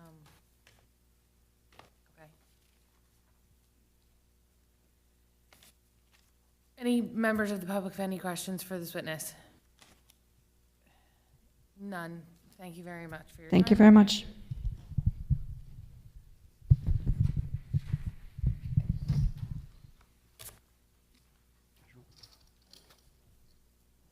Do you need the extra foot for the bulkhead for the elevator? Apparently, no, so, Okay. Done. We're yeah, that's what we moving said. on. 35 feet. Got Yeah. it. Okay. Perfect. I didn't know you could just like, yeah. I just want to make sure she didn't need a break typing, but she's good. Good? Okay. Okay. Yeah, so now to call upon our traffic engineer, Andrew LaFolla. Hello? You swear or affirm to tell the truth? I do. Please state your full name, spell your last name. Andrew Jaffola, last name is spelled J-A-F, as in Frank, O-L-L-A. And your business address, please. 1904 Main Street in Lake Como, New Jersey. Thank you. And Mr. Jaffola, as did the other professionals, please provide the board with your work experience, area of expertise, license to hold, and when you testify and is accepted as a professional traffic engineer for safety. Absolutely. I have a Bachelor's of Science from Rutgers University. I've a senior principal at Dynamic Traffic. I've been practicing in transportation engineering and the land use community, for my career now, over 18 years. I have a professional engineer's license, which is in current good standing with the state of New Jersey. I've testified throughout New Jersey, South Jersey to North Jersey, including various towns in this area, planning boards, zoning boards, and also in front of various counties. I would offer Mr. Jaffola as the traffic engineer. Thank you. Any members of the board have any objections to qualifying this witness as an expert in traffic engineering? None. Well, I know Dynamic Traffic submitted a give back safety. Please take the board through that. And it's always important with a school and a church, pick up, drop off, safety, and synergy between the two uses. Sure. So we did submit a traffic study to the board. It was reviewed by the board professionals, dated June 26th of this year. But I think my testimony is really going to bring together a lot of the various operations testimonies that you've heard from the various users and really tie a bow around it. I heard some questions about the interaction with the adjacent middle school. I think that's important as well. So just to start on the traffic study, we performed our counts in May of this year. The adjacent middle school was in operation. We did notice the activity within the existing church driveways, so we did pick up those counts, the counts showing the activity at those existing driveways for the church. So that is reflected in the traffic study throughout. We projected the traffic associated with Winston School, and we placed that on their driveway. And again, just to remind the board here, their driveway would be completely independent of the two existing driveways for the church property. So you would not have school traffic associated with the middle school that are utilizing the church driveways commingled with traffic associated with Winston School. Certainly on Springfield Avenue, you have the arrivals to and from those driveways, but for the driveways specifically, you do not have commingled traffic between Winston School and the middle school driveway. We performed a capacity analysis for all three of the driveways, the ingress driveway for the church property, the egress driveway for the church property, and then the two-way driveway for Winston School. And all are shown to operate within acceptable levels of service A and B, which in New Jersey is kind of really the gold standard. It basically means you come up to your driveway and you can proceed where you'd want to go. Now, the one exception here that I will say is that when the middle school is operating and you're dealing with pickup drop-off area, my understanding is there's a police officer out there controlling those middle school driveways. So in those periods of time when traffic may be stopped on Springfield due to that police officer presence, that is going to momentarily impact these driveways, much like it would impact anything else in the corridor. So, that would occur. So, but overall, kind of bringing the operations into this, I think it's really well suited. And one of the first things that we talked about when we came onto this team is what are your operations? What is your pickup drop-off like? What is the time? 7:45 start time for the middle school. We looked up that as well, just to make sure there's a little bit of time between, and as well as the pick-off, the staggered natures of that. So I think it's going to function well because they are offset from each other. It's a purposeful decision. The school did state those pickup and drop off and pickup times, but they've also stated that if it needs to move a little bit, that they have the ability to do so. And the other thing that was very apparent to me is that the Winston School, they're familiar with pickup and drop off because they're already dealing with it at their existing location. Their existing location, there's also a daycare on that site, and they have commingled pickup drop off within the same driveway. So they're very familiar and aware of the need to have an efficient pickup or drop off and pickup operation. One question that was asked was regarding, is there proctors on site to help move traffic along and facilitate this?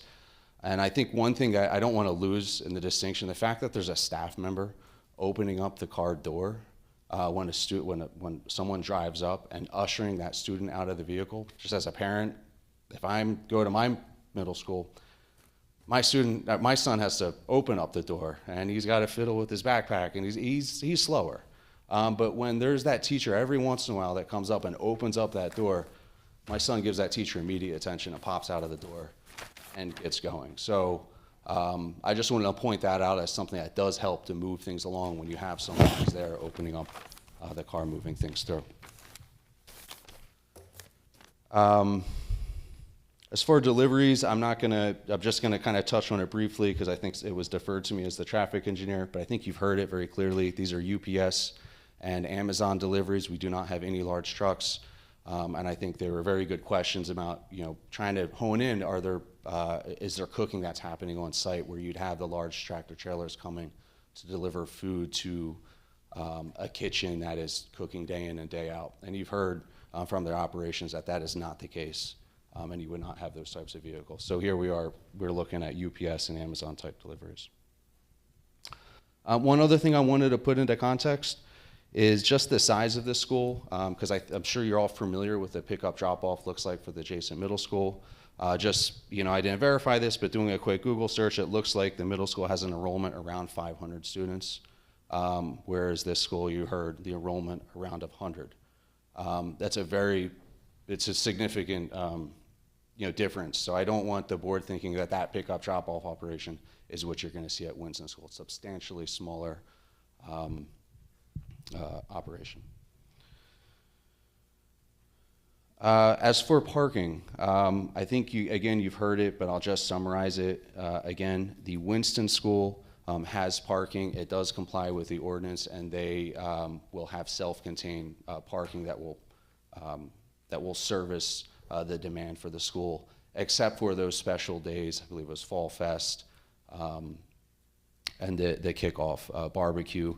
On those days, they would be utilizing the parking for the adjacent church parking lot. So again, it's a very well thought out type of operation. And for the church, I think you've heard that as well. Again, on those Sundays, they would be utilizing either the Winston School parking or they would be utilizing the parking for the middle school, neither of which would be in operation during those times. So again, these are very compatible uses, and I think it's a well thought out operation that's going to work well. Other than that, as a practical matter, I think there was a comment in one of the letters to just comment on the sightline visibility coming out of the driveway, and I'm just here to put that on the record that we do have clear line of sight coming out of the driveway. The sight distance is shown on the plan, and I'd be happy to answer any questions with regard to that. And that's really all I have.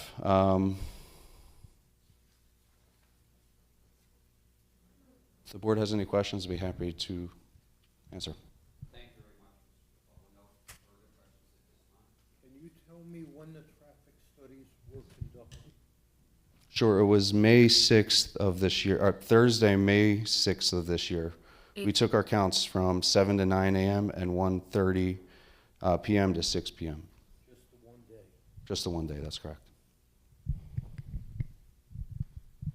I have a couple questions. Are you done? Yeah, go ahead. Would you recommend that they have a traffic officer at their? No. What do you think about during drop-off and pickup times, a right turn only out of that driveway? Would that, because I can imagine turning left there with the traffic officer, it could be somewhat of an issue. I don't know if that's something that. I think with the fact that you have the school that is, they start at 7:45, so there's really, the police officer is probably going to be cleared out by the time this school is starting. So there is that first 15-minute period from 7:30 to 7:45 where you may have a little bit of overlap, but I would expect the peak of the middle school activity to really be waning during that period of time. And even so, you're going to only have a limited number of people that are hitting that early drop-off for the Winston School. Most of that traffic is going to be really coming after this school is really in session. So there really isn't going to be activity. So I understand it, and I think if I was expecting more concurrence of the arrivals, that might be something that's appropriate, but I think given the way they're staggering, I don't think it's necessary. And then I just had one last question. It's just a technical one. On sheet 2 of the engineer, in front of the Parish Center, it shows there's two-way traffic there. How would that work? In front of the Parish Center at the, on the South Springfield Avenue side? It shows there's two arrows. It's right there, right by your pinky, a little bit to the left. So, I mean, really, that is traffic that would be bound. No, right in front of the door, there's two-way traffic. How would that work? It seems like it should be one-way. Just to go in and come out and around. I don't know how. Yeah, I would, unless there's a compelling reason why that needs to be two-way, I don't see why that can't be one-way. It seems like it would be a problem, but that's just a. I mean, in practice, it shows the arrows. In practice, I think effectively it's never going to operate as two-way because as you're exiting these parking fields, it's going to be one-way towards Springfield. Coming out of those parking spots there would head towards the building and come across, if that would be an issue. Yeah, I think we can add some signing and clarify that and striping on the plan through resolution compliance. That's all. Thanks. What happens when parents are not on time? You see seem to be projecting that they're coming, people are coming at this time, other people are coming at another time, and there's very little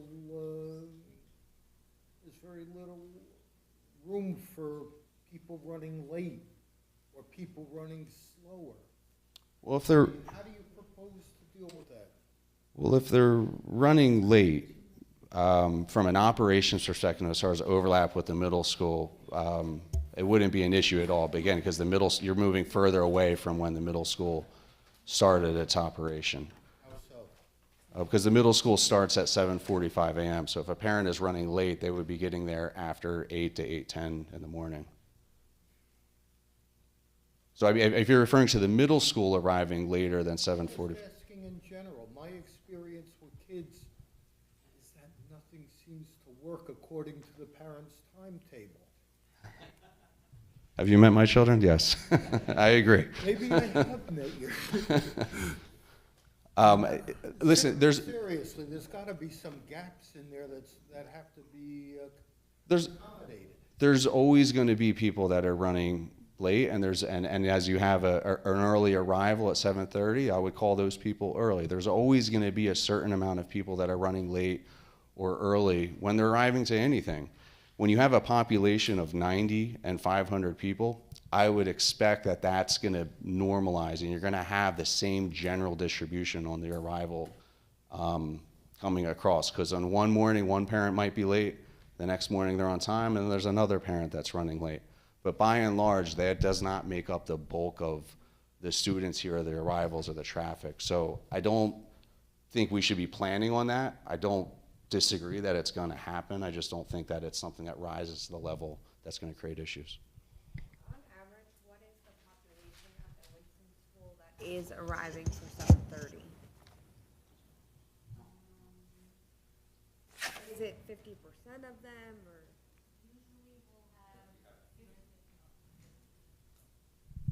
Usually around 50% come between 7:30 and 7:45, and then the others come a little later. Talking at most 25 to 40 students. Right. And just to add to that, in a carpool, so you know, that's not 25 to 30 cars. I've got a question. I'm looking at the site plan for the entire property, and I'm looking at the drop-off area, which is for the school, and who's talking about the driveway? Oh, Steve Hoxie. I just asked about the power center, that's all. Yeah. I'm looking at the driveway, and it is a two-way driveway, according to the site plan, got arrows in both directions. And it looks like, from what I'm looking at here, parents to drop off, go around the back, and then come out again onto South Springfield Avenue. So you were saying before, if we're talking about the same thing, that was more than like just a one-way driveway. That's not where he's talking. No, he's talking about right outside the door to the parish on the proposed 601. Oh, you're talking over here, okay. Right. Mm-hmm. Yeah. All right, I was talking about this. All That's right. a loop. I mean, Yeah, we're a loop, right. Okay, all right. We'll clear it up, thanks.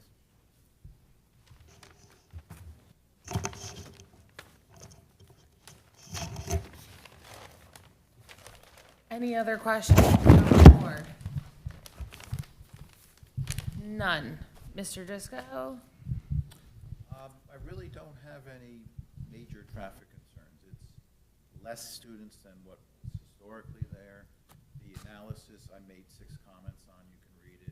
It's level of service B. You were grading papers, a B's good, so the traffic's gonna operate just fine. Thank you. No further questions. Thank you. Any members of the public have any questions for the traffic engineer? None. Thank you very much for your time. Before we get to your planner, I would just like to take a 5-minute break. Sure. Okay. So 8:42, we'll be back at 8:50.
You went to Bruce. So not me.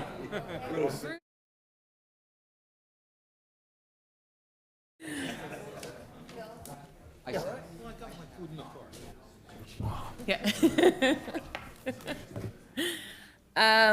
Okay, the time is 8:54 and we are back on the record. Mr. Hale, your final witness? Yes, our final witness is our professional planner, Nicholas Graviano.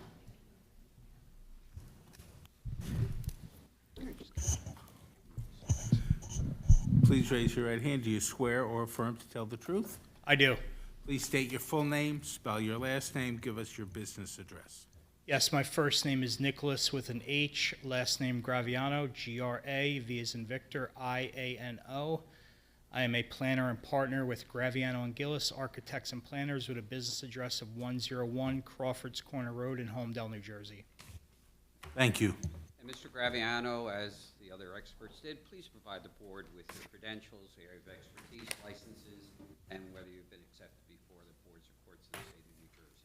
Certainly, I hold a bachelor's degree from Rutgers University, a master's degree in city and regional planning from Rutgers University, a law degree from the Temple University School of Law, where I received a distinguished class performance in state and local government law. I've testified before boards and governing bodies in 18 different counties and over 100 municipalities, as well as the Casino Redevelopment Authority. I'm a licensed professional planner in the state of New Jersey. My license is valid, and I also hold an AICP certification, and I've also been previously qualified by this board. I would offer Mr. Graviano as professional planner. Any objections? None. Mr. Graviano, obviously, you've been involved in this case for quite some time, heard the testimony this evening, well familiar with the plans, the reports from the board professionals. If you could provide the board with justification for the relief being sought, probably most importantly, the conditional use variance. Certainly, Mr. Hale. And all the witnesses before me did a great job of setting up this application. I'm not going to get deep into the particulars of the site and the surroundings. Everybody here is familiar with it. Here, the applicant's requesting a minor subdivision for a specific piece of property known as Block 1402, Lot 6. That is a 4.9 acre parcel which presently contains a house of worship as well as related school buildings that were previously utilized under one entity. As many institutions have across the country, the institution faced challenges with financing, enrollment, and other factors which have hindered parochial schools across our great state and our great nation. People like the applicant are looking at creative ways to reuse these buildings to exist on the site. And the applicant, as you heard, went through an exhaustive search to find a user that's not only befitting to the site itself, but also the community as a whole. The applicant is proposing two lots, 6.01 and 6.02. 6.01, as you heard previously, will contain the proposed private school. 6.02 will contain the church, the new parish center, as well as the storage buildings that have been discussed this evening. Both of the proposed uses in this subdivision are what termed inherently beneficial uses. As you all know, away from the time spent away from your friends and family doing these meetings, inherently beneficial uses are uses considered of such value to the community that it fundamentally serves the public good and promotes the general welfare of the municipal land use law. New Jersey courts have ruled that inherently beneficial uses satisfy the positive criteria for the granting of the conditional use variance. However, I would like to note that although the applicant in this case does not need to demonstrate the positive criteria, just focus on the negative criteria, this application does advance many of the purposes of the land use law that you look at in advancing the purposes of zoning, specifically advancing purpose A, health, safety, and general welfare. You heard in previous testimony that this site is actually going to provide a better stormwater management accommodation than what exists on the site today. Additionally, the required buffering will be provided to the enabling residential uses. Additionally, when you look at this application, it's certainly put forth its best effort to advance purpose G to provide sufficient space and appropriate location for a variety of institutional uses to meet the needs of New Jersey citizens. And then lastly, certainly the impeccable designs of the new buildings on this site create a desirable visual environment and creative development techniques and good civic design and arrangement. This parcel is located in the S75 district, which allows the house of worship as an outright permitted use and the private school as a permitted conditional use. The conditional use standards for that private school set forth 7 standards that the applicant must satisfy in relation to that application. The applicant is requesting relief on 3 of those standards. All the relief being requested tonight is due to the fact that this is an existing site with exceptional situations affecting this piece of property. The first relief that the conditional use relief that the applicant is requesting relates to the recreational space. You heard testimony that 30% is required, whereas 17.7% is proposed. The operator of the school indicated due to the special nature of their facility, the 17.7% open space is more than enough to accommodate the needs of that facility.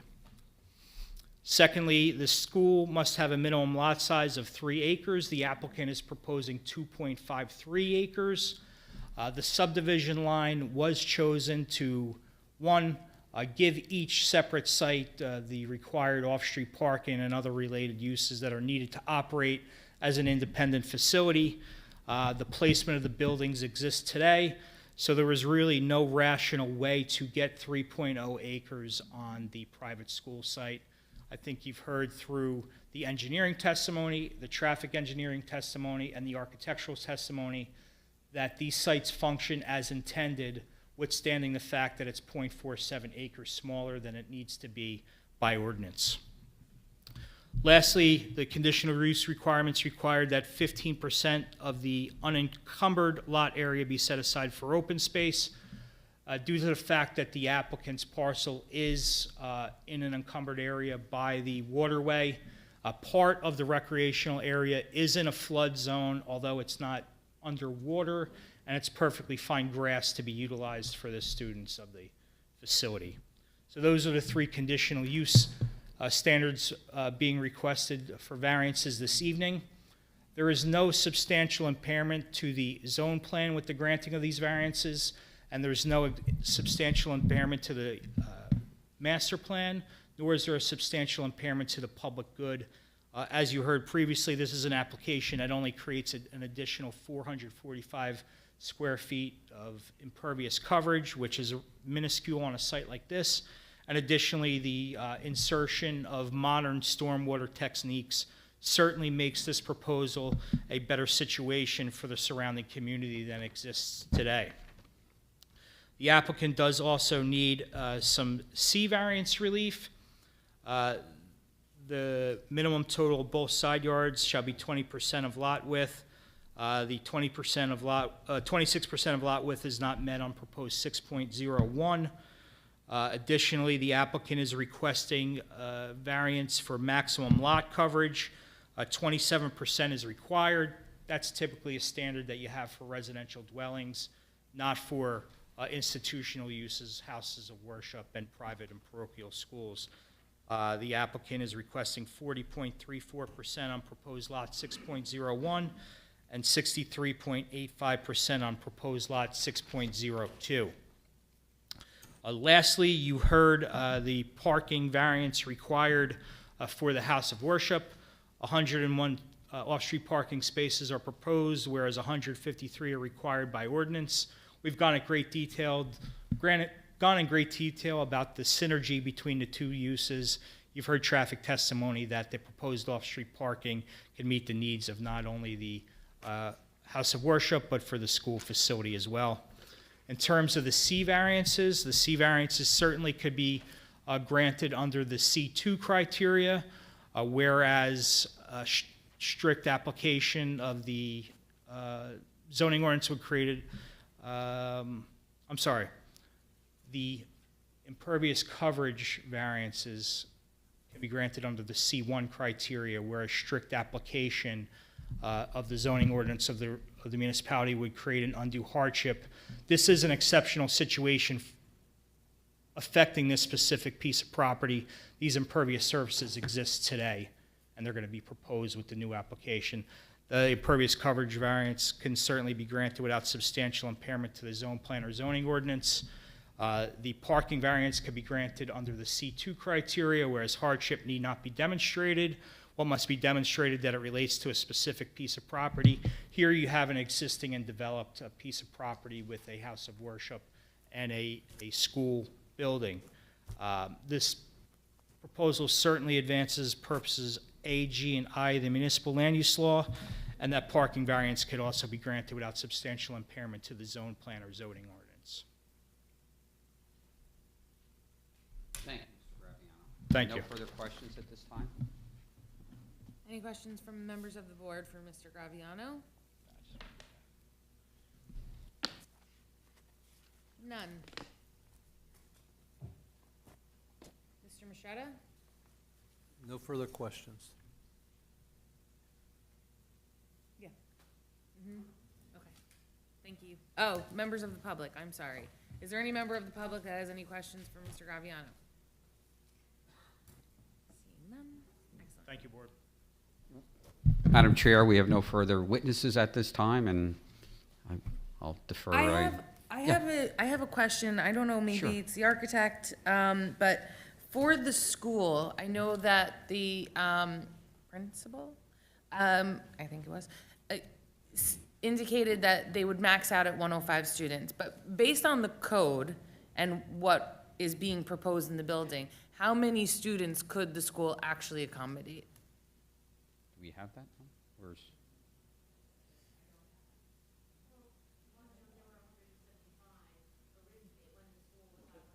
Sorry. We gotta have somebody. We have to have your name. If you haven't testified before, we need to swear you in, please.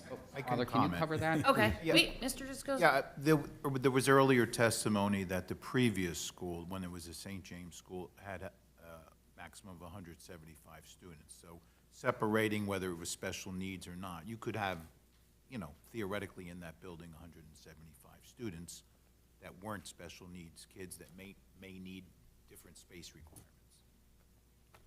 That was the max, 170. That's what the testimony was from Father Santos, that the previous school that existed there up until COVID had a maximum of 175 students.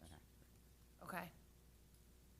So yes, the testimony from Ms. Diamond was 105 as their sort of cap.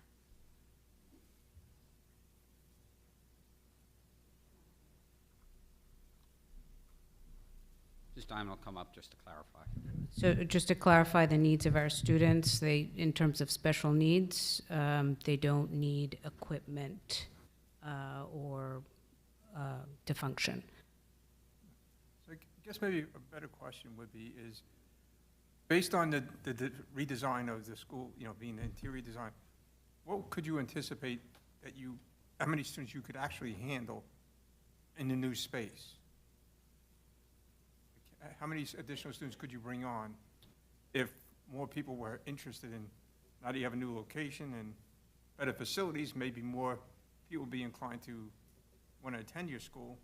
So what would be that approximate capacity that you'd be able to? I haven't done that math in terms of square footage per student, but we are purposefully small and do not want to get beyond 105.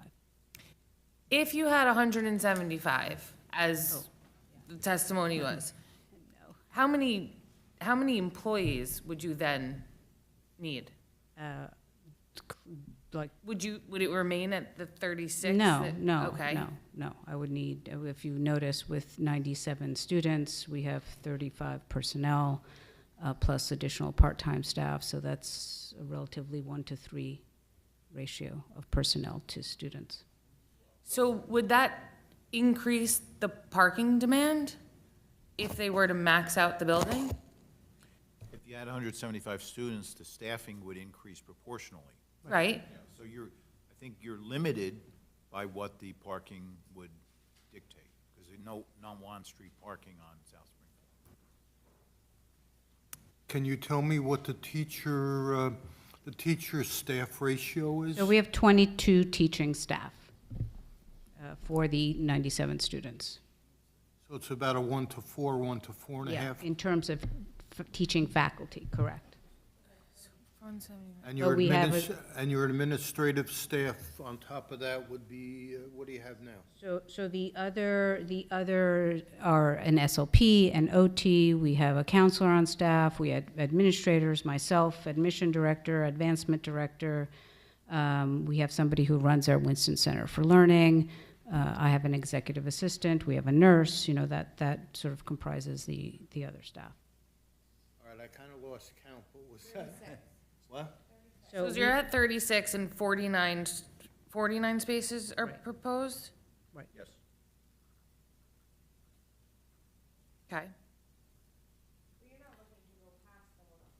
No, we are purposefully small. Would you be willing to, if we approve it, to limit your enrollment to that number, or? We might have 106. I mean, I don't know. But our goal is not to be 175 kids.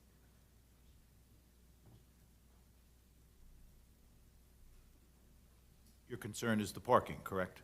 Yeah, I'm concerned, right? So I understand, and I'm not trying to limit your enrollment, right? But I guess I'm trying to do the math in my head, and I'm really not that good at it. So if there's a 1-to-4 ratio, there is a limitation that you hit. And I'm trying to figure out what that number is, where you can't exceed the 49 spaces for employees. Right. Because then you'd be at a parking deficiency. Right. And there'd also be a traffic impact as well. Yeah. Yeah. So if it's 36 to 49, that's 13 times, 4. Yeah, 4. That's the additional number of kids. 52. Yeah, we're not going to get to that. Okay. Thank you.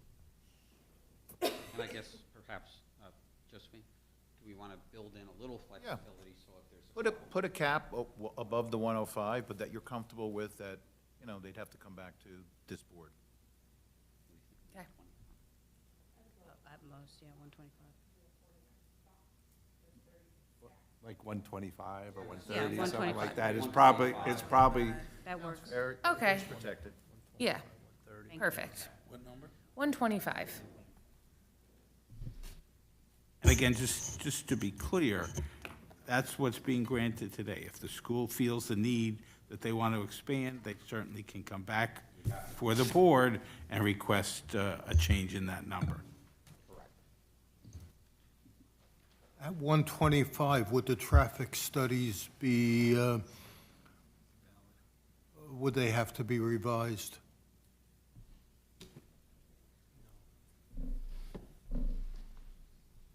I would expect the conclusions to be the same as the report that was submitted. I would expect the conclusions of the traffic study to be the same as what was already presented. Thanks, Andy.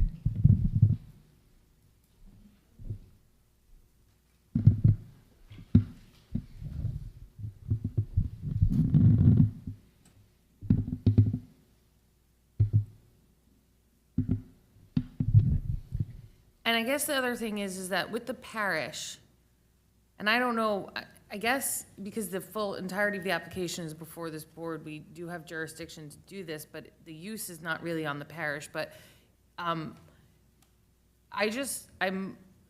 not concerned, I guess, but I'm just, the religious education, because the second floor as presented had classrooms, you indicated that it was once a month Sundays, but I'm just wondering if there's a way that there's a condition that if you anticipate or if you intend on expanding that schooling to weekdays and having classes during the weekdays, if we can condition that you'd have to come back to the board, because Meaning that they wouldn't open a They wouldn't- mini grammar school or something. correct. Yeah. Right. Okay, No issue with that. thank you.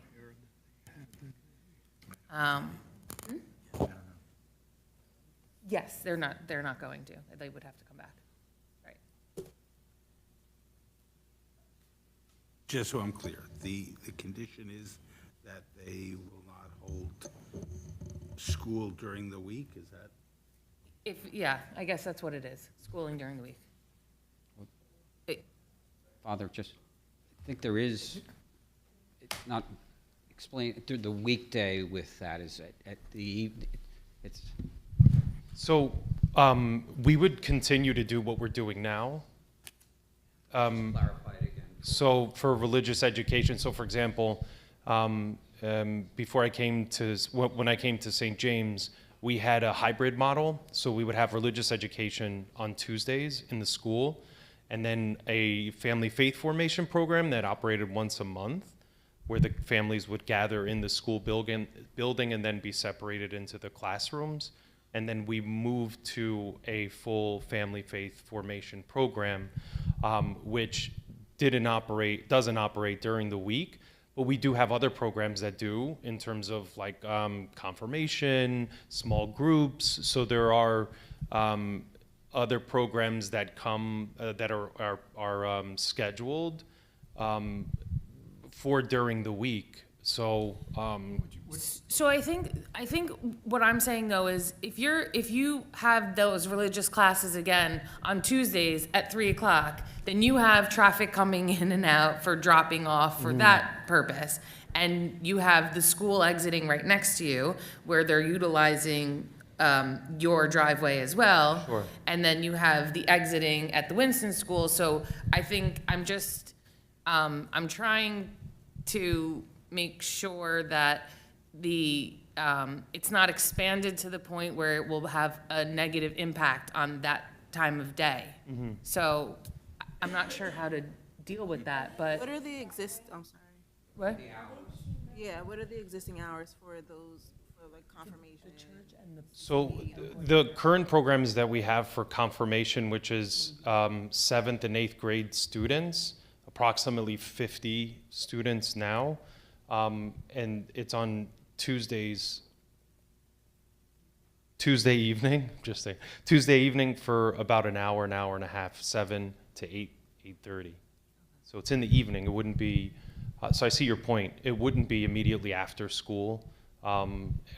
What we're currently doing is already later in the evening when we do gather with students or families. So nothing that we have scheduled currently, or I don't anticipate that because of that issue. And because of the major shift we made to religious education programs. So we would just continue to operate the way that we are operating, which would be in the evening, and then on Sunday mornings when the families are gathered for Mass. So, no.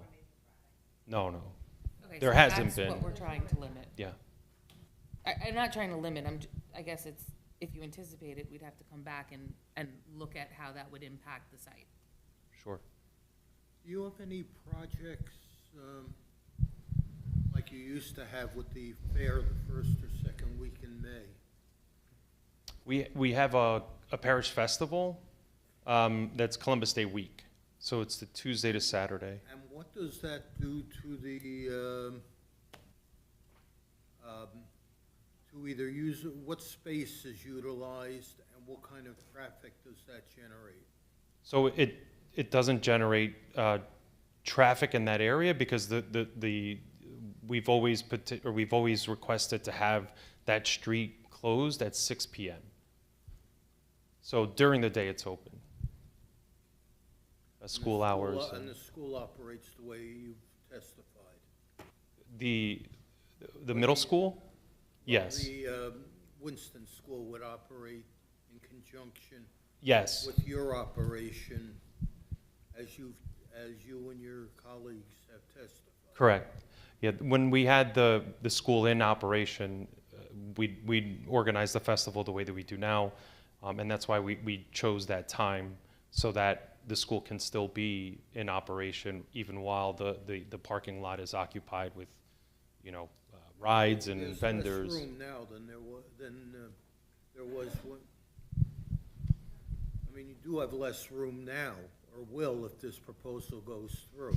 Not necessarily. There are portions of the back parking lot that we don't use, we haven't been using, so we'd shift the way that the festival is organized, but that wouldn't be, and we'd have to plan it according to what we're able to use in terms of space. So.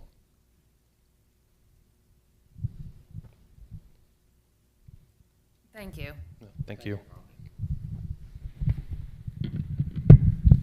I don't think I gave you an opportunity to close. Do I have to open it to the public first? Okay. Any members of the public wish to speak on this application?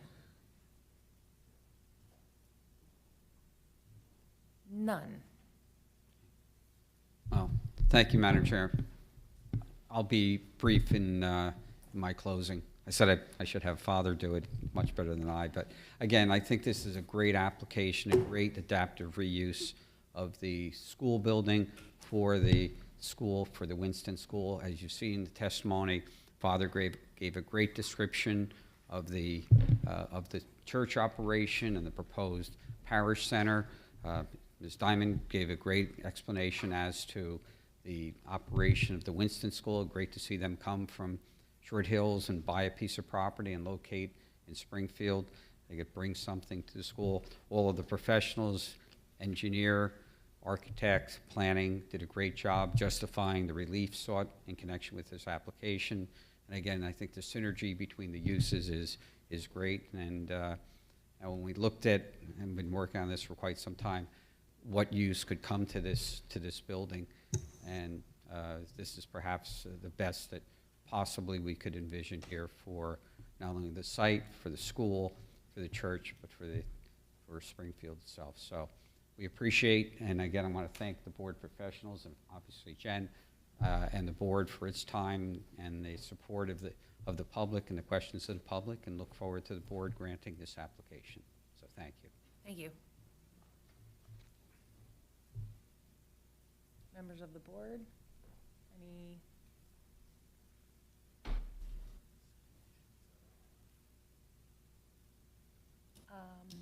Sure, we have three, right? I think the fence. Based upon the testimony, the questions of the board and discussions with the board professionals, these are the conditions that I currently have listed for the, if it's approved. The water management plan, rainwater management plan will comply with all DEP regulations. The construction will comply with the comments by the board professionals as per the record. The applicant, if they are removing trees, will comply with the current Springfield tree removal ordinance, and that plan will have to be approved by the township engineer. If a playground is included, it will need to have a certified design and a certified installer. The private school will be limited to a maximum of 125 students, and the church has agreed it will not run programs on weekdays between 3:30 and 4:30. I believe that's what we have. And the fence for the playground. If a playground is installed, well, actually, the fence between the employee parking lot and the playground area and the open space. Thank you. And if I could add, they agreed to redesign the parking lot so there's a 15-foot buffer instead of, they're going to add they're going to shift the parking, the one off-street parking lot, so that there's a 15-foot buffer.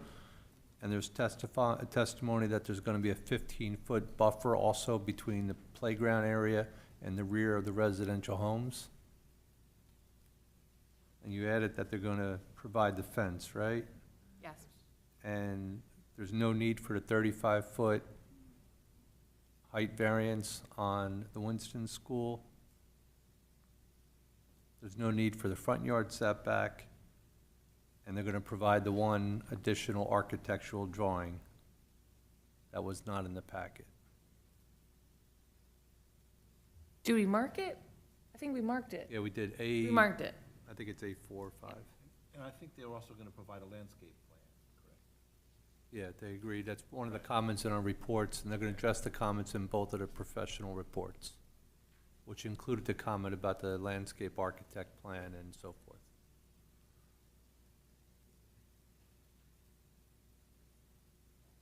And Bruce, on the playground, it has to be inspected by a certified playground safety inspector. That's really the most important.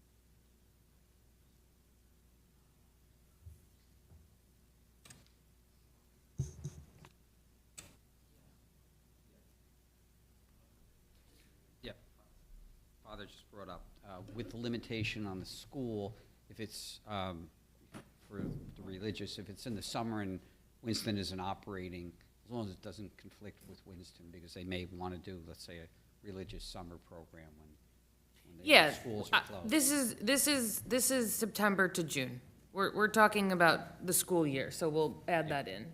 When school is in session.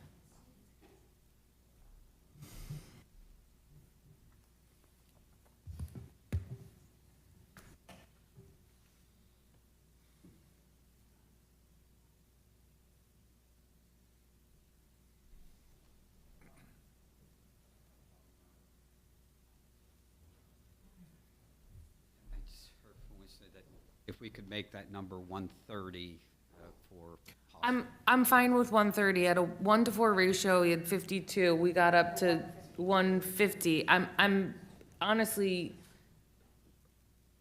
I'll go to 140. It'll still not impact the spaces that are required, or, right, so 140.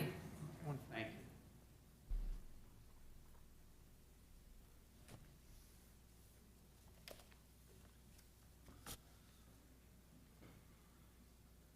Okay, well, I'm in favor of the application. I think it's great that we're going to bring back a school to this site, and that the building will be reused in that way.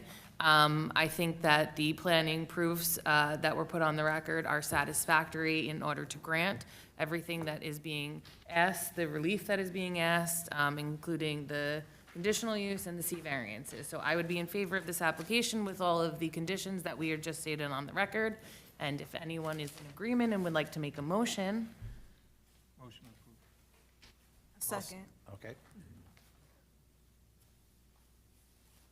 Vice Chair Cunningham? Yes. Ms. Dotson? Yes. Mr. Hochstein? Yes. Mr. Furstenbaum? Yes. Ms. Naparano? Mr. Shiwitz? Yes. And Chair Cohen? yes. Motion passes. Thank you. Thank you all for your time. Thank you. Motion. Thank you so much. Oh, thank you. Motion to adjourn? Second? There. All in favor? Thank you.